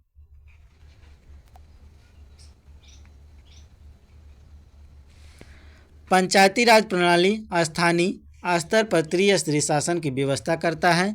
ग्राम स्तर पर, ब्लॉक क्षेत्र स्तर पर एवं जिला स्तर पर पंचायती राज उद्देश्य स्थानीय ग्रामीण समुदाय को सामाजिक आर्थिक न्याय प्रदान करना है।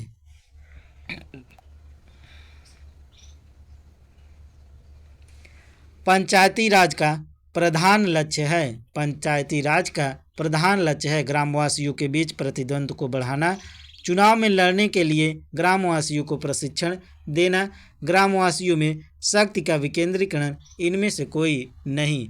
तो अभी पिछला क्वेश्चन देखे थे फ्रेंड, ये रिपीटेड क्वेश्चन है, तो इसका विकल्प जो है सी सही है, ग्रामवासियों में शक्ति का विकेंद्रीकरण।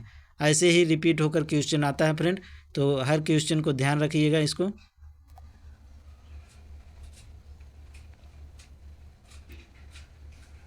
पंचायती राज का प्रधान लक्ष्य ग्रामवासियों में शक्ति का विकेंद्रीकरण है, जिससे वे अपनी आवश्यकताओं के अनुरूप नीतियां बना सकें एवं लागू कर सकें।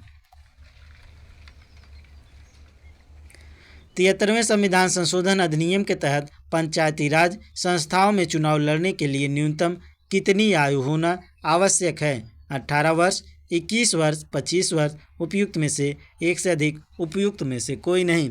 73वें संविधान संशोधन अधिनियम के तहत पंचायती राज संस्थाओं में चुनाव लड़ने के लिए न्यूनतम कितनी आयु होना चाहिए?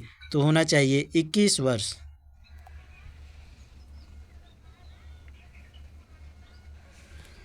73वें संविधान संशोधन पंचायती राज संस्थाओं को संवैधानिक दर्जा प्राप्त हुआ था। इस संशोधन के तहत किसी व्यक्ति के लिए पंचायत या नगरपालिका सदस्य बनने की न्यूनतम आयु 21 वर्ष है।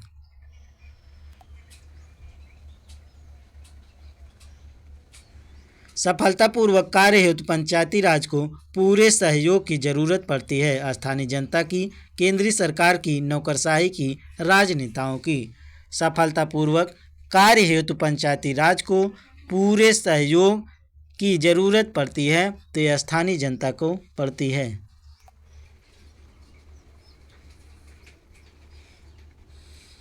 पंचायती राज को सफलतापूर्वक कार्य करने के लिए स्थानीय जनता के पूर्ण सहयोग की आवश्यकता होती है। बिना जन भागीदारी के पंचायती राज का स्वप्न साकार नहीं हो सकता है।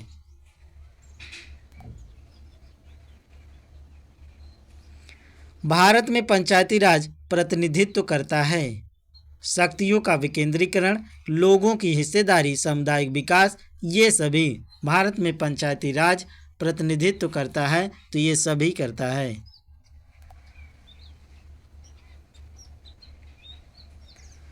भारत में पंचायती राज की स्थापना ग्रामीण जनता के सर्वांगीण विकास के लिए की गई है।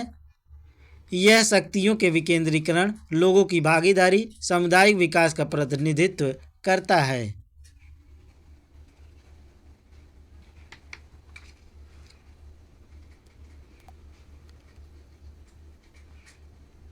अगला क्वेश्चन फ्रेंड, पंचायती राज को के अंतर्गत स्वशासन की इकाई के रूप में गठित किया गया है। भारतीय संविधान के मूल अधिकारों, भारतीय संविधान की प्रस्तावना, राज्य के नीति निर्देशक तत्व, भारतीय संविधान के 73वें संशोधन। पंचायती राज को के अंतर्गत स्वशासन की इकाई के रूप में संगठित किया गया है, तो ये किया गया है भारतीय संविधान के 73वें संशोधन के द्वारा।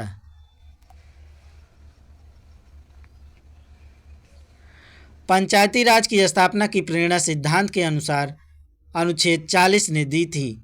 आगे चलकर 73वें संविधान संशोधन 1992 के माध्यम से इसे स्वशासन की इकाई के रूप में गठित करने के व्यवस्थित प्रयास किए गए।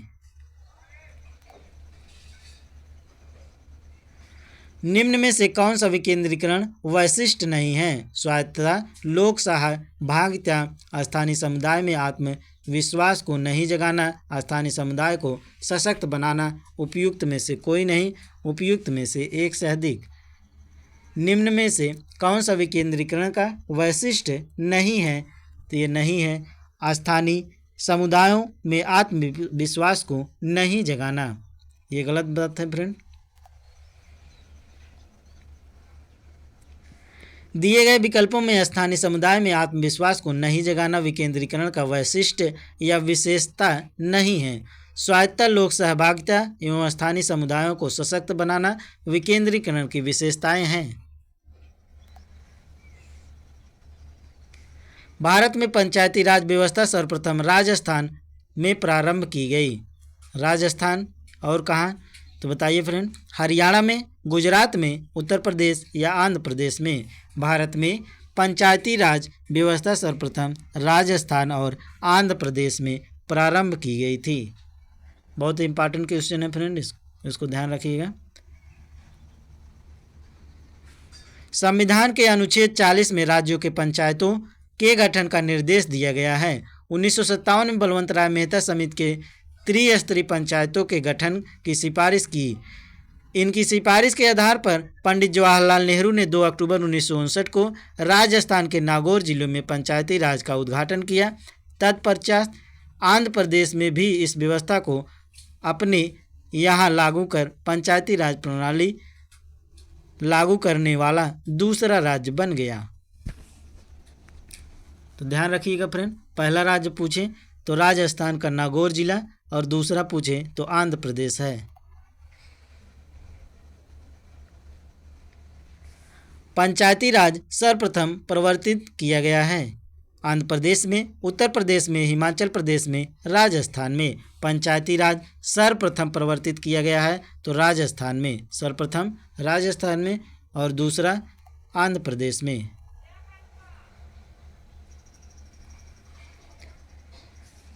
निम्नलिखित में से कौन सा कार्य स्थानीय स्वशासन के अधिकार क्षेत्र में नहीं आता है? निम्नलिखित में से कौन सा कार्य स्थानीय स्वशासन के अधिकार क्षेत्र में नहीं आता है? सार्वजनिक स्वास्थ्य, स्वच्छता, जीवनोपयोगी सेवा, सार्वजनिक अनुशासन का रख रखाव।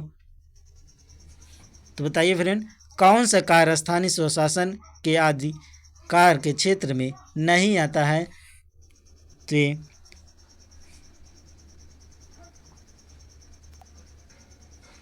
सार्वजनिक अनुशासन का रख रखाव ये नहीं आता है।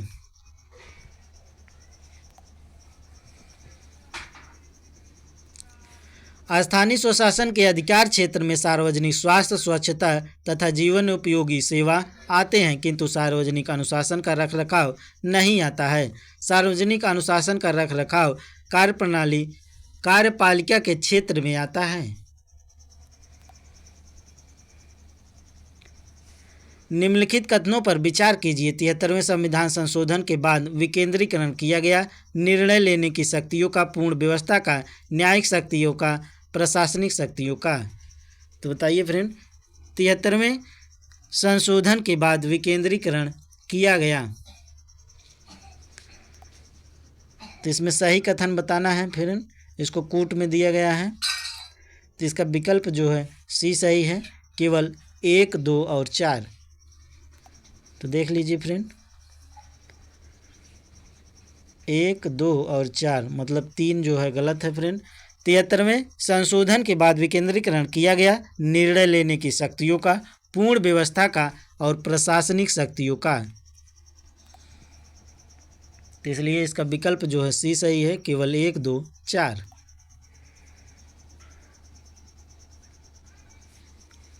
पंचायती राज लोकतांत्रिक विकेंद्रीकरण हेतु सृजित की गई एक व्यवस्था है। 73वें संविधान संशोधन अधिनियम 1992 द्वारा संविधान के भाग 9 में 16 नए अनुच्छेद तथा 11वीं अनुसूची जोड़ी गई। इसके तहत कुल 29 विषय पंचायतों के अधिकार में दिए गए हैं। उल्लेखनीय है कि 73वें संविधान संशोधन अधिनियम का उद्देश्य प्रशासनिक विकेंद्रीकरण है, न कि न्यायिक विकेंद्रीकरण। इस व्यवस्था के संवैधानिक तौर पर अस्तित्व में आने के पश्चात भारत में न्यायपालिका के स्वरूप में कोई अंतर नहीं आया। इस प्रकार यह स्पष्ट है कि 73वां संविधान संशोधन अधिनियम न्यायिक विकेंद्रीकरण हेतु विधिक आधार नहीं प्रदान करता है। इस विषयों में कार्य करने हेतु प्रशासनिक अधिकार भी प्रदान किए गए हैं। निम्नलिखित में से क्या संविधान की 11वीं अनुसूची में शामिल नहीं है? नहीं पूछा फ्रेंड। पुस्तकालय, ईंधन और चारा, ग्रामीण खेल, तकनीक प्रशिक्षण। उपयुक्त में से कोई नहीं, उपयुक्त में से एक से अधिक। निम्नलिखित में से क्या संविधान की 11वीं अनुसूची में शामिल नहीं है? तो ये ग्रामीण खेल शामिल नहीं है।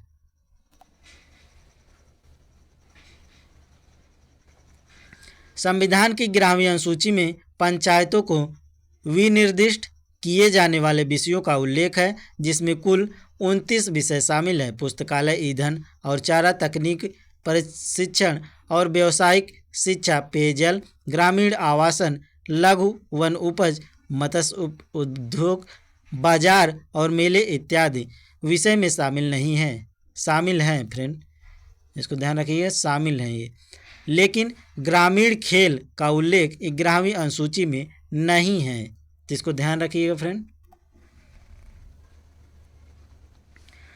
अनुसूची 11वें के द्वारा पंचायती राज संस्थाओं को कितने विषय पर नियंत्रण करने का अधिकार दिया गया है? 18, 29, 26, 27। तो अभी पिछला क्वेश्चन देखे थे फ्रेंड, ये कितने विषय हैं? 29 विषय हैं। किस राज्य में पंचायत व्यवस्था नहीं है? नागालैंड, मिजोरम, मेघालय, केरल। उपयुक्त में से कोई नहीं, उपयुक्त में से एक से अधिक। किस राज्य में पंचायत व्यवस्था नहीं है? तो इसमें ई विकल्प सही है फ्रेंड।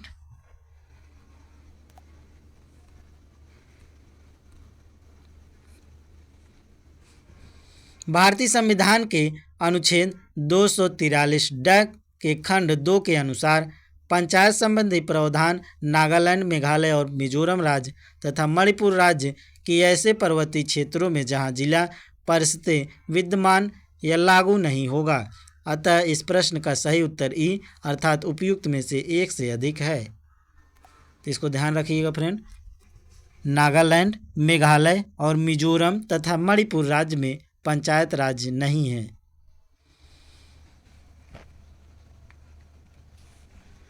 भारत में महिलाओं के लिए किस राजनीतिक संस्था में स्थान आरक्षित है? भारत में महिलाओं के लिए किस राजनीतिक संस्था में स्थान आरक्षित है?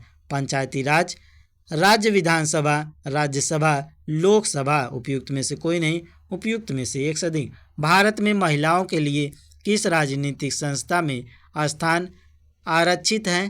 तो ये है पंचायती राज।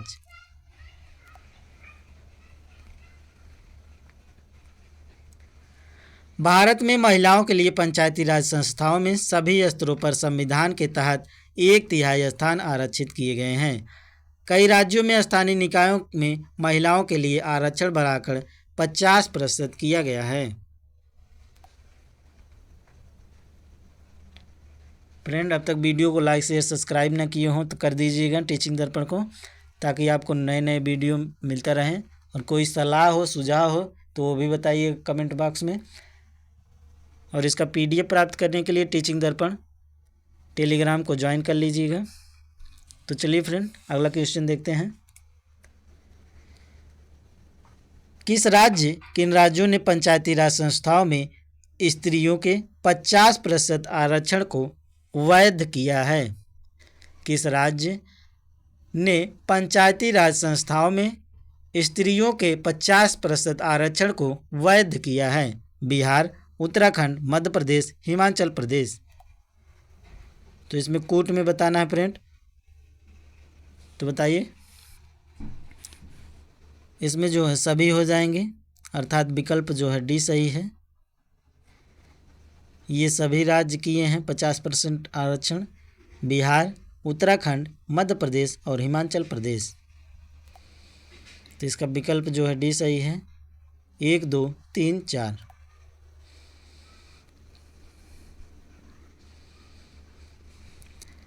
बिहार, उत्तराखंड, हिमाचल प्रदेश तथा मध्य प्रदेश राज्यों ने पंचायती राज संस्थाओं में महिलाओं के 50% आरक्षण को वैध किया। इसके अतिरिक्त आंध्र प्रदेश, केरल, छत्तीसगढ़, झारखंड, महाराष्ट्र, उड़ीसा, राजस्थान, कर्नाटक, पंजाब, सिक्किम, तमिलनाडु, तेलंगाना, पश्चिम बंगाल एवं त्रिपुरा में महिलाओं के लिए 50% स्थान पंचायतों में आरक्षित किए गए हैं।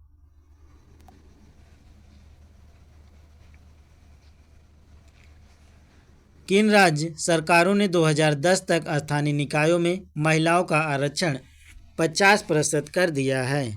तो अभी पिछले क्वेश्चन में देखे थे फ्रेंड, बहुत ही इंपॉर्टेंट क्वेश्चन है।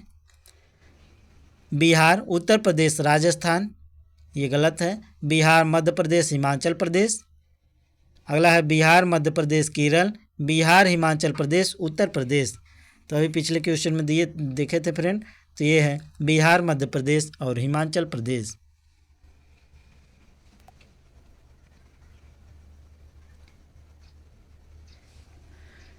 तिहत्तरवें संविधान संशोधन कानून की वैधानिक शुरुआत किस संविधान संशोधन बिल से हुई है? 73वें संविधान संशोधन कानून की वैधानिक शुरुआत किस संविधान संशोधन बिल से हुई है? 61वां संविधान संशोधन बिल, 62वां संविधान संशोधन बिल, 63वां संविधान संशोधन बिल या 64वां संविधान संशोधन बिल? 73वें संविधान संशोधन कानून वैधानिक शुरुआत किस संविधान संशोधन बिल से हुई है? तो ये 64वें संविधान संशोधन बिल से हुई है।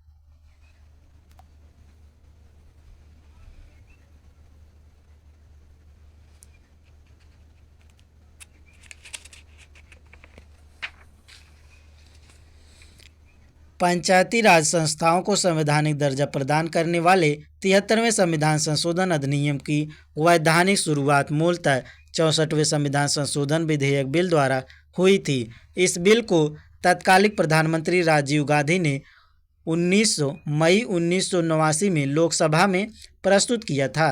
हालांकि यह विधेयक राज्यसभा में पारित न होने के कारण व्यपगत हो गया था।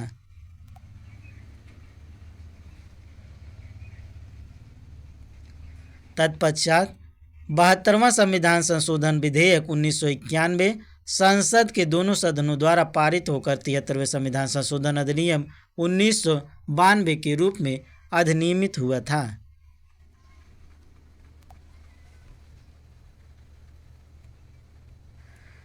किस संवैधानिक संशोधन के द्वारा पंचायती राज संस्थाओं को संवैधानिक स्तर प्राप्त हुआ? 73वां संविधान संशोधन, 71वां संशोधन, 74वां संशोधन, इनमें से कोई नहीं।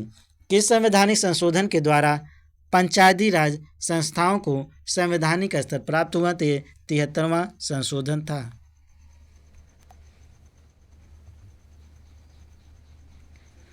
संविधान का 73वां संशोधन संबंधित है राष्ट्रपति पर महाभियोग से, चुनाव आयोग की नियुक्ति से, शैक्षणिक संस्थाओं में सीटों के आरक्षण से, पंचायती राज प्रणाली से।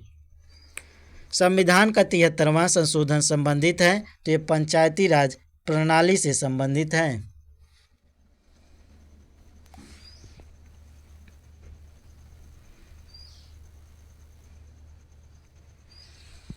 एक पंचायत समिति ने किस स्तर पर एक पंचायती राज संरचना का संचालन करती है? ब्लॉक स्तरीय निकाय, जिला स्तर, ग्राम पंचायत स्तर, उपयुक्त में से एक से अधिक, उपयुक्त में से कोई नहीं। एक पंचायती समिति किस स्तर पर एक पंचायती राज संरचना को संचालित करती है? तो ये ब्लॉक स्तरीय निकाय का संचालन करती हैं।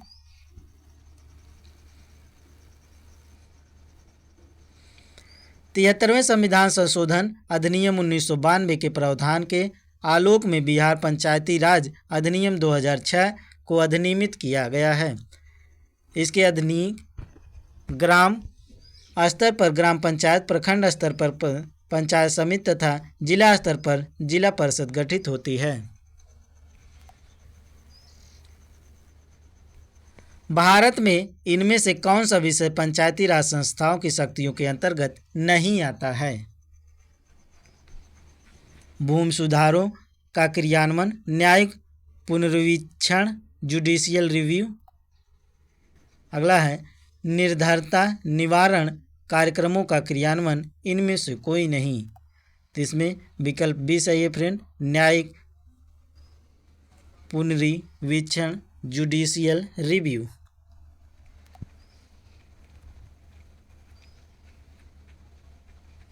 न्यायिक पुनर्वीक्षण पंचायती राज संस्थाओं की शक्तियों के अंतर्गत नहीं आता है, यह सर्वोच्च न्यायालय की शक्ति है।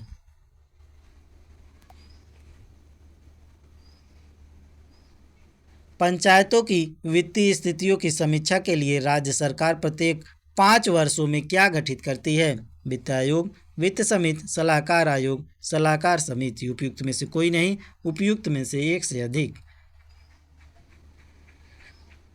पंचायतों की वित्तीय स्थिति की समीक्षा के लिए राज्य सरकार प्रत्येक 5 वर्षों में क्या गठित करती है? तो ये गठित करती है वित्त आयोग।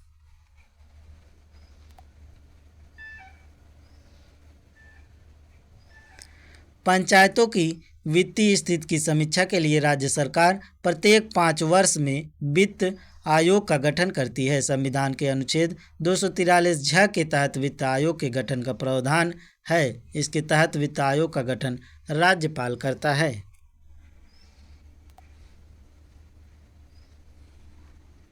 निम्नलिखित में से कौन सा कार्य स्थानीय स्वशासन के अधिकार क्षेत्र में नहीं आता है? सार्वजनिक स्वास्थ्य, स्वच्छता, जीवन उपयोगी सेवा, सार्वजनिक अनुशासन का रख रखाव। तो ये अभी रिपीटेड क्वेश्चन है फ्रेंड, अभी पिछला क्वेश्चन था इसमें।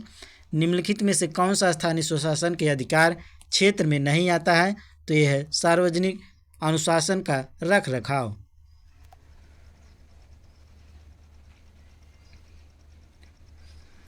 लोक व्यवस्था का अनुरक्षण स्थानीय स्वशासन से संबंधित नहीं है। लोक व्यवस्था का अनुरक्षण राज्य सरकार से संबंधित है, जबकि जन स्वास्थ्य, स्वच्छता का प्रबंध, सड़कें और पुल, आर्थिक एवं सामाजिक विकास योजना, अग्निशामक आदि स्थानीय स्वशासन से संबंधित है।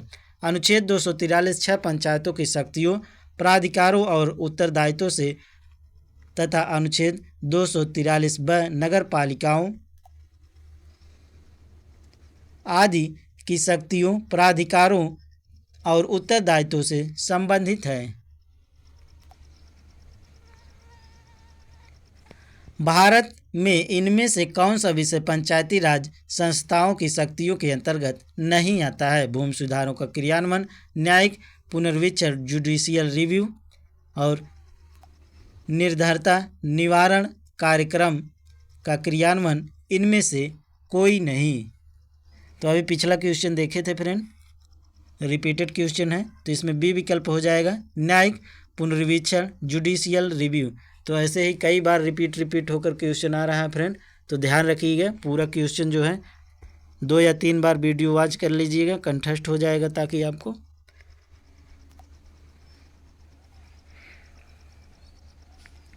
न्यायिक पुनर्वीक्षण पंचायती राज संस्थाओं की शक्तियों के अंतर्गत नहीं आता है। यह न्यायपालिका की शक्ति है।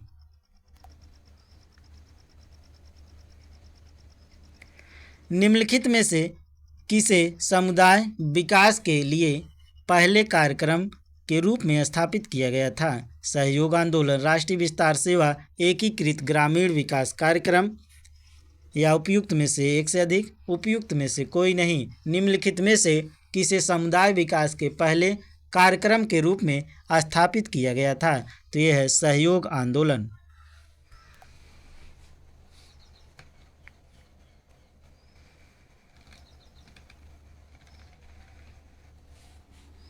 भारत में सामुदायिक विकास के लिए सर्वप्रथम सहकारिता आंदोलन कारपोरेशन मूवमेंट 19वीं सदी के उत्तरार्ध में प्रारंभ किया गया था। इसके लिए कारपोरेटिव सोसाइटी एक्ट 1904 पारित किया गया। इस कार्यक्रम का मुख्य उद्देश्य सामुदायिक विकास कार्यक्रम का सहयोग करना था। प्रश्न में सहयोग आंदोलन शब्द का प्रयोग हिंदी वर्जन में किया गया जो गलत शब्द है। इसके लिए अंग्रेजी में आयोग ने कारपोरेशन मूवमेंट शब्द का प्रयोग किया।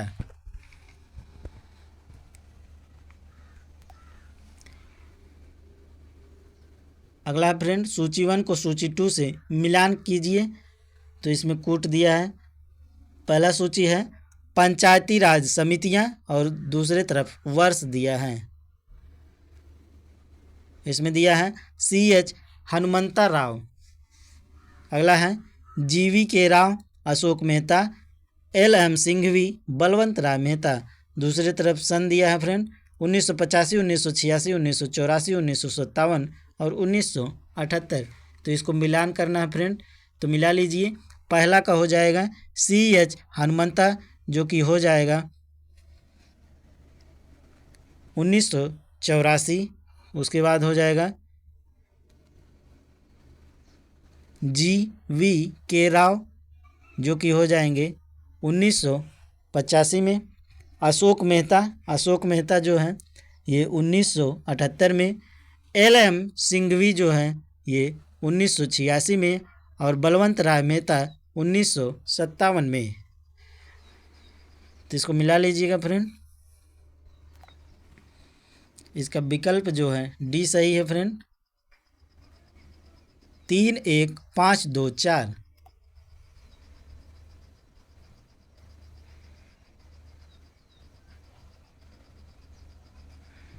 PVN राव समिति का पंचायती राज संस्था में संबंध नहीं है।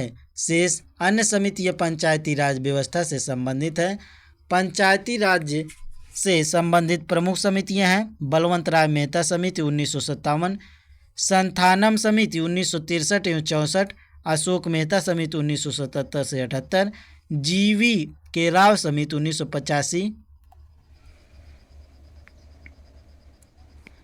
LM सिंघवी समिति 1986, हनुमंता राव समिति 1984, PK थुंगन समिति 1988 आदि। अगला टॉपिक है फ्रेंड कुछ वर्गों के लिए विशेष उपबंध,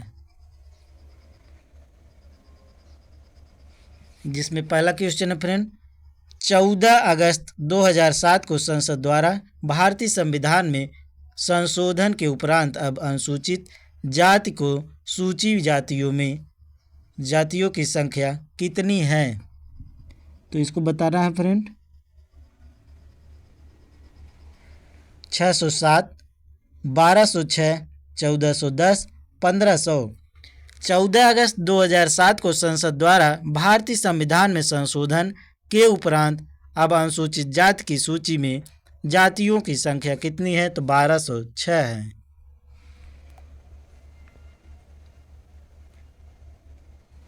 प्रश्नकाल के समय अनुसूचित जातियों की संख्या 1206 थी। 23 सितंबर 2008 को संसद द्वारा भारतीय संविधान में संशोधन के बाद अब अनुसूचित जाति की सूची में अनुसूचित जातियों की संख्या 1208 हो गई है। पिछड़ी जाति आयोग के प्रथम सभापति कौन थे? जगजीवन राम, काका साहेब कालेकर, BD शर्मा, BR अम्बेडकर। उपयुक्त में से कोई नहीं, उपयुक्त में से एक से अधिक। पिछड़ी जाति आयोग के प्रथम सभापति कौन थे? तो काका साहेब कालेकर थे।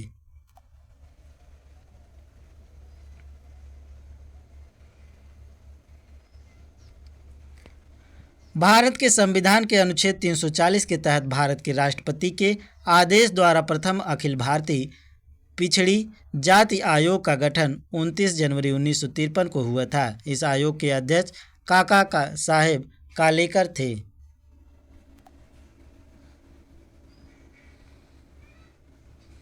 किसी समुदाय को अनुसूचित जनजाति के रूप में घोषित करने के लिए आवश्यक विशेषताएं हैं। आदिम लक्षणों के संकेत, विशिष्ट संस्कृति, बड़े पैमाने पर समुदाय के साथ संपर्क में शर्म, पिछड़ापन एवं भौगोलिक अलगाव। तो इसमें कौन सा विकल्प सही है फ्रेंड, इसको बताना है। तो इसमें उपयुक्त में से सभी विकल्प जो हैं सही हैं।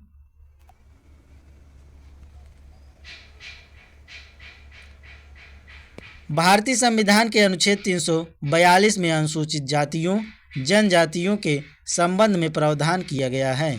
इस अनुच्छेद के तहत राष्ट्रपति संबंधित राज्य के राज्यपाल के परामर्श के पश्चात अनुसूचित जनजाति की सूची में किसी जाति को शामिल करता है। किसी समुदाय को अनुसूचित जनजाति के रूप में घोषित करने के लिए आवश्यक विशेषताएं निम्नलिखित है। आदिम लक्षणों के संकेत, विशिष्ट संस्कृति, बड़े पैमानों पर समुदाय के साथ संपर्क में शर्म।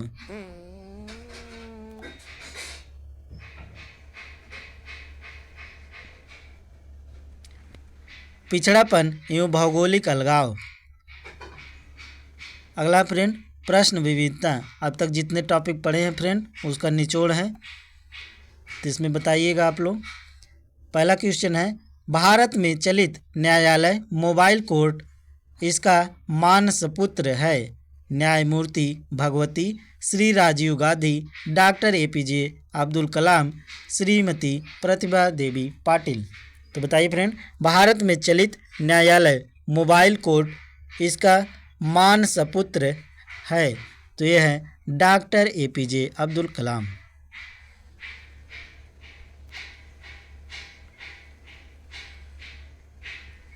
चार अगस्त 2007 को हरियाणा के नूर जिले में स्थापित या स्थित पुन्हाना में देश की पहली मोबाइल चलित अदालत का उद्घाटन किया गया।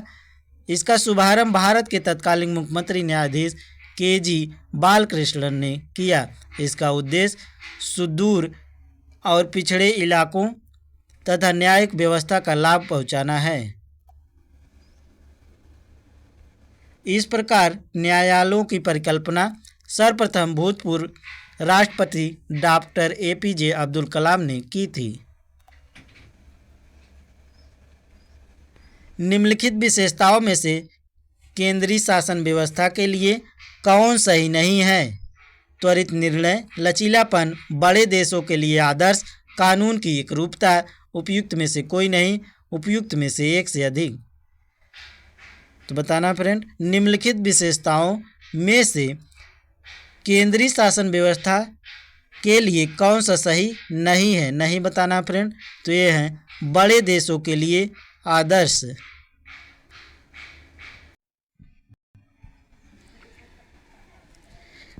केंद्रीय शासन व्यवस्था में सर्वोच्च सत्ता केंद्रीय प्राधिकरण और उसकी विभिन्न अनुषंगी इकाइयों के बीच बंट जाती है। आमतौर पर संघीय व्यवस्था में दो स्तर पर सरकारें होती हैं, एक केंद्र सरकार एवं दूसरी राज्य सरकार। अलग अलग स्तर की सरकारें एक ही नागरिक समूह पर प्रशासन करती हैं, पर कानून बनाने पर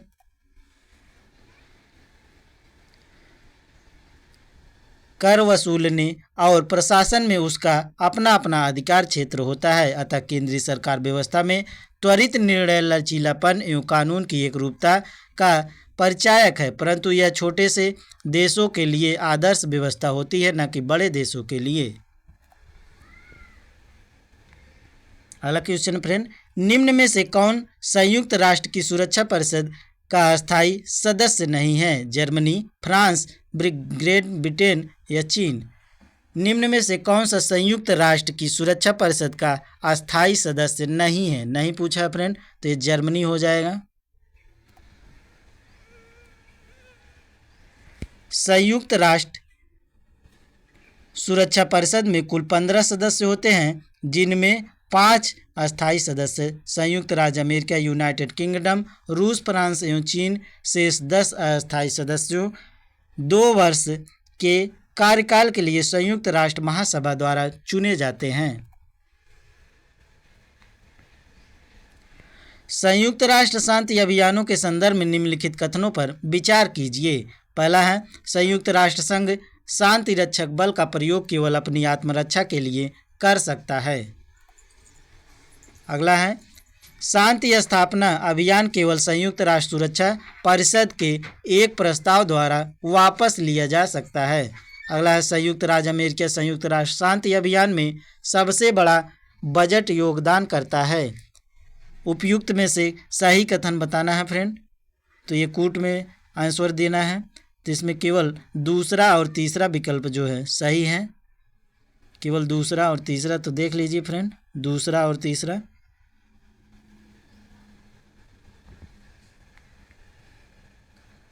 शांति स्थापना अभियान केवल संयुक्त राज्य सुरक्षा परिषद के एक प्रस्ताव द्वारा वापस लिया जा सकता है।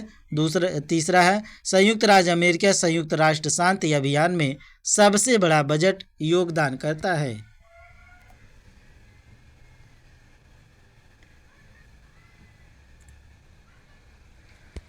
कथन एक असत्य है क्योंकि संयुक्त राष्ट्र शांति रक्षक यूएन पीस कीपर्स बल का प्रयोग आत्मरक्षा के साथ साथ उन्हें प्रदत्त अधिदेश की सुरक्षा डिफेंस ऑफ द मैंडेट के लिए भी कर सकता है। शेष कथन 2-3 सत्य है। संयुक्त राष्ट्र का शांति अभियान स्थापना संयुक्त राष्ट्र सुरक्षा परिषद द्वारा अपनाए गए तत्संबंधी प्रस्ताव के द्वारा ही प्रारंभ किया जा सकता है।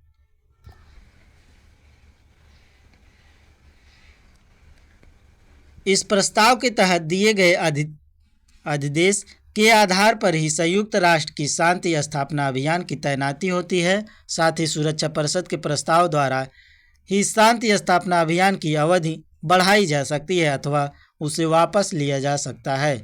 इसके अतिरिक्त संयुक्त राज्य अमेरिका संयुक्त राष्ट्र शांति अभियानों में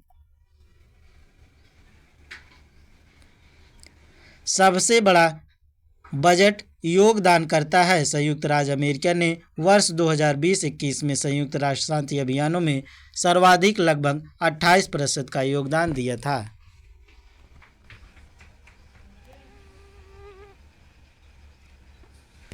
सैयद अकबरुद्दीन ने पहले संयुक्त राष्ट्र में भारत का अस्थायी प्रतिनिधि कौन था?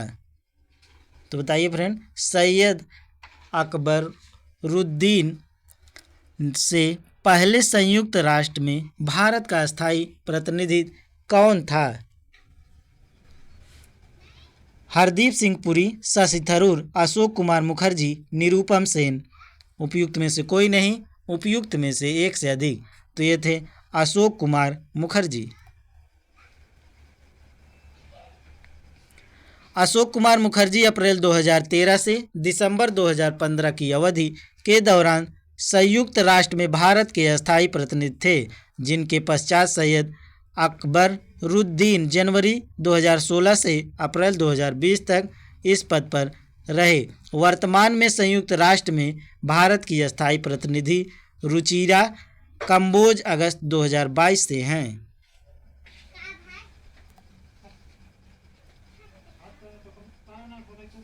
संयुक्त राष्ट्र महासभा ने बहुभाषावाद पर एक बार भारत प्रयोजी प्रस्ताव अपनाया है, जिसमें पहली बार किस भाषा का उल्लेख किया गया है? उर्दू, संस्कृत, बंगाली, हिंदी। संयुक्त राष्ट्र महासभा ने बहुभाषावाद पर एक भारत प्रायोजित प्रस्ताव अपनाया है, जिसमें पहली बार किस भाषा का उल्लेख किया गया है? तो इसमें ई विकल्प है फ्रेंड। जून 2022 में संयुक्त राष्ट्र महासभा द्वारा बहुभाषावाद पर भारत प्रायोजित प्रस्ताव को अंगीकृत किया गया था, जिसमें पहली बार प्रश्नगत भाषाओं में हिंदी, उर्दू और बंगाली भाषाओं का उल्लेख किया गया है। तो इसमें हो जाएगा फ्रेंड उपयुक्त में से एक से अधिक। तो इसलिए ई विकल्प है उपयुक्त में से एक से अधिक।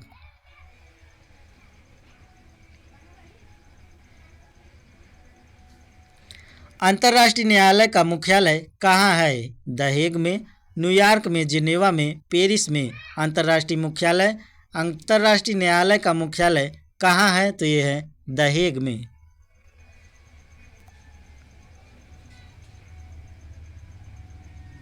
अंतर्राष्ट्रीय न्यायालय नीदरलैंड हॉलैंड के हेग में स्थापित है। इसकी स्थापना संयुक्त राष्ट्र चार्टर के तहत 1945 में की गई थी।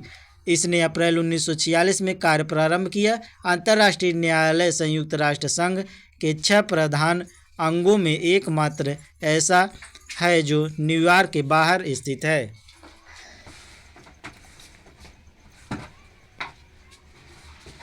अगला क्वेश्चन है फ्रेंड, एमनेस्टी इंटरनेशनल एक संगठन है जो जुड़ा हुआ है महिला आयोग, महिला अधिकार के संरक्षण से, मानव अधिकारों के संरक्षण से, अस्पृश्यता के उन्मूलन से उपयुक्त में से कोई नहीं।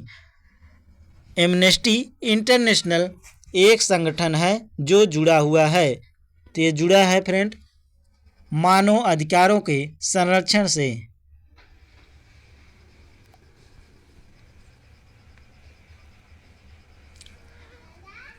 एमनेस्टी इंटरनेशनल एक विश्वव्यापी स्वयंसेवी संस्था है जो मानव अधिकार के लिए कार्य करता है। इसकी स्थापना वर्ष 1961 में लंदन के एक बैरिस्टर पीटर वेनेस ने की थी। वर्ष 1961 में पीटर वेन्सेंसन ने विश्व में हो रही अनैतिक गिरफ्तारी के विरोध में द फॉरगॉटन प्रिजनर्स नामक एक लेख लिखा।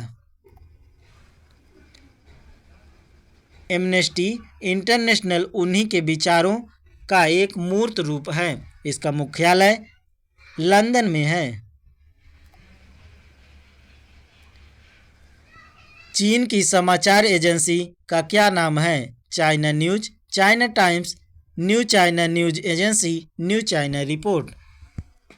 चीन की समाचार एजेंसी का क्या नाम है? तो यह है new China new agency. New China new agency, जिसे सिंहुआ न्यू एजेंसी भी कहते हैं, यह चीन की समाचार एजेंसी है।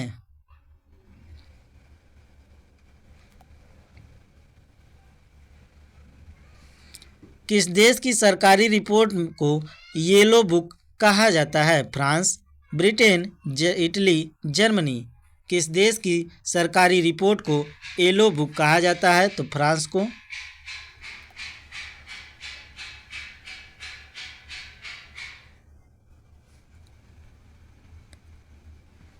येलो बुक फ्रांस सरकार की सरकारी रिपोर्ट है। व्हाइट पेपर श्वेत पत्र ब्रिटेन तथा भारत की सरकारी रिपोर्ट है। व्हाइट बुक जर्मनी की सरकारी रिपोर्ट है। ग्रीन बुक इटली की सरकारी रिपोर्ट है। तो इसको ध्यान रखिएगा फ्रेंड, बहुत इंपॉर्टेंट है। भारत के प्रथम विधि विश्वविद्यालय की स्थापना अगस्त 1987 में कहाँ हुई थी? त्रिवेंद्रम, अहमदाबाद, बंगलुरु, नई दिल्ली। भारत के प्रथम विधि विश्वविद्यालय की स्थापना अगस्त 1987 में कहाँ हुई थी? तो ये बंगलुरु में हुई थी। भारत के प्रथम विधि विद्यालय national law school of India की स्थापना 1986 में बंगलुरु में की गई थी। इसे तत्संबंधी 1946 के कर्नाटक राज्य के अधिनियम 29 अगस्त 1987 को अधिसूचित के तहत वैधानिक दर्जा प्रदान किया गया।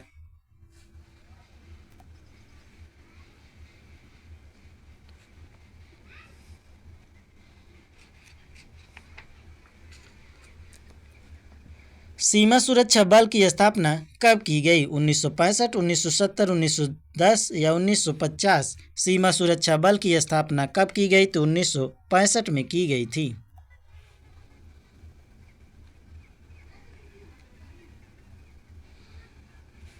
सीमा सुरक्षा बल, जिसे BSF कहते हैं, बॉर्डर सिक्योरिटी फोर्स, का गठन 1 दिसंबर 1965 में किया गया, जो भारत तथा पड़ोसी देशों की सीमाओं पर तैनात किए जाते हैं। इसका मुख्यालय नई दिल्ली में है।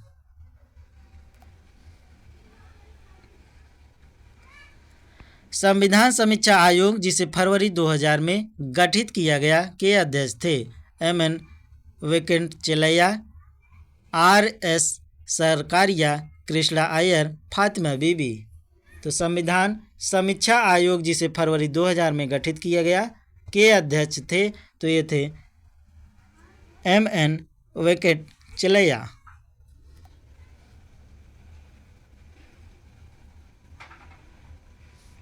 संविधान समीक्षा आयोग का गठन फरवरी 2000 में किया गया था। आयोग के अध्यक्ष जस्टिस MN वेंकटचलैया थे। आयोग ने अपनी अंतिम रिपोर्ट 31 मार्च 2002 को पेश की थी।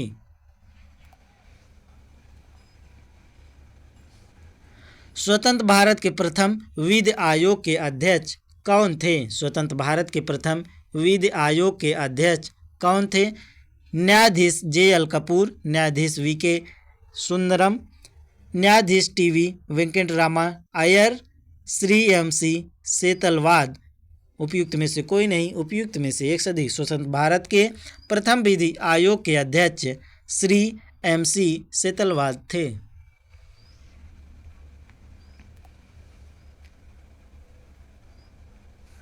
वर्ष 1955 में स्वतंत्र भारत के प्रथम विधि आयोग का गठन किया गया। MC सेतलवाड़ को प्रथम विधि आयोग के अध्यक्ष नियुक्त किया गया था। राज्य लोक सेवा आयोग का अध्यक्ष किसके द्वारा नियुक्त किया जाता है? संघ लोक सेवा आयोग के अध्यक्ष भारत के राष्ट्रपति, राज्य के राज्यपाल या मुख्यमंत्री। राज्य लोक सेवा आयोग का अध्यक्ष किसके द्वारा नियुक्त किया जाता है? तो ये राज्य के राज्यपाल द्वारा नियुक्त किया जाता है।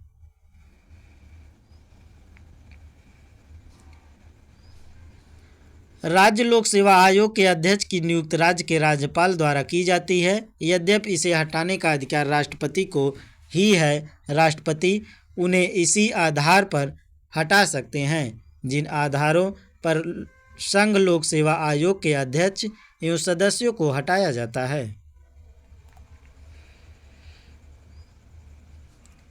गौरतलब है कि भारतीय संविधान के भाग 14 के अनुच्छेद 315 से 323 तक राज्य लोक सेवा आयोग की स्वतंत्रता शक्तियों के अलावा इसके गठन, सदस्यों की नियुक्ति एवं बर्खास्तगी इत्यादि का उल्लेख है।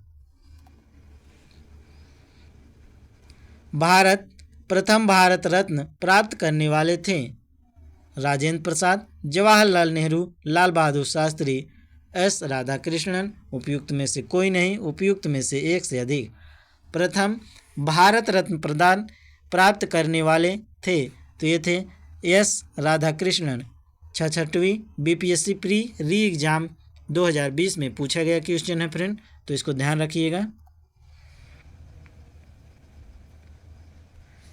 भारत सरकार द्वारा देश के सर्वोच्च नागरिक पुरस्कार के रूप में भारत रत्न की स्थापना वर्ष 1954 में की गई थी। सर्वप्रथम यह पुरस्कार 1954 में सर्वपल्ली राधाकृष्णन, चक्रवर्ती राजगोपालाचारी तथा चंद्रशेखर वेंकट रमण को प्रदान किया गया था। निम्नलिखित यूरोपीय यूनियन देशों में से फिलिस्तीन राज्य को आधिकारिक मान्यता देने वाला प्रथम कौन है? Sweden, Denmark, Norway, Italy. निम्नलिखित यूरोपीय यूनियन देशों में से फिलिस्तीन राज्य को आधिकारिक मान्यता देने वाला प्रथम कौन है? तो यह है स्वीडन।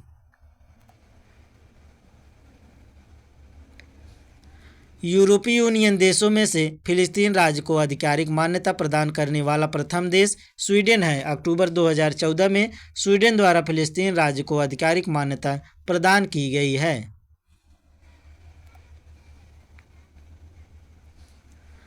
अंतर्राष्ट्रीय विकलांग दिवस मनाया जाता है। अंतर्राष्ट्रीय विकलांग दिवस मनाया जाता है 10 दिसंबर को, 24 अक्टूबर को, 19 नवंबर को, 3 दिसंबर को। तो आप सबको पता है फ्रेंड, ये 3 दिसंबर को मनाया जाता है। अंतर्राष्ट्रीय विकलांग दिवस 3 दिसंबर को मनाया जाता है। संयुक्त राष्ट्र महासभा ने वर्ष 1981 को अंतर्राष्ट्रीय विकलांग दिवस के रूप में घोषित किया था। संयुक्त राष्ट्र संघ ने 3 दिसंबर 1992 से प्रतिवर्ष अंतर्राष्ट्रीय विकलांग दिवस को मनाने की स्वीकृति प्रदान की थी। तो चलिए फ्रेंड, आपका ये पॉलिटी जो है कि भारतीय राज्य व्यवस्था पूरा टॉपिक जो है कंप्लीट होता है। तो वीडियो पसंद आए हो तो लाइक शेयर सब्सक्राइब कीजिएगा। टीचिंग दर्पण को सब्सक्राइब करके इसलिए रखिएगा ताकि आपको नए नए वीडियो का नोटिफिकेशन मिलता रहे। और पिछला वीडियो ना देखे हों तो फ्रेंड डिस्क्रिप्शन बॉक्स में है, उसको देख लीजिएगा ताकि आपको एक कंसेप्चुअल मिले। और इसका पीडीएफ प्राप्त करने के लिए आपको टेलीग्राम टीचिंग दर्पण को ज्वाइन कर लेना है, उसमें पीडीएफ पड़ जाएगी, आप लोग डाउनलोड कर लीजिएगा। तो चलिए फ्रेंड, मिलते हैं नेक्स्ट वीडियो में, तब तक के लिए धन्यवाद।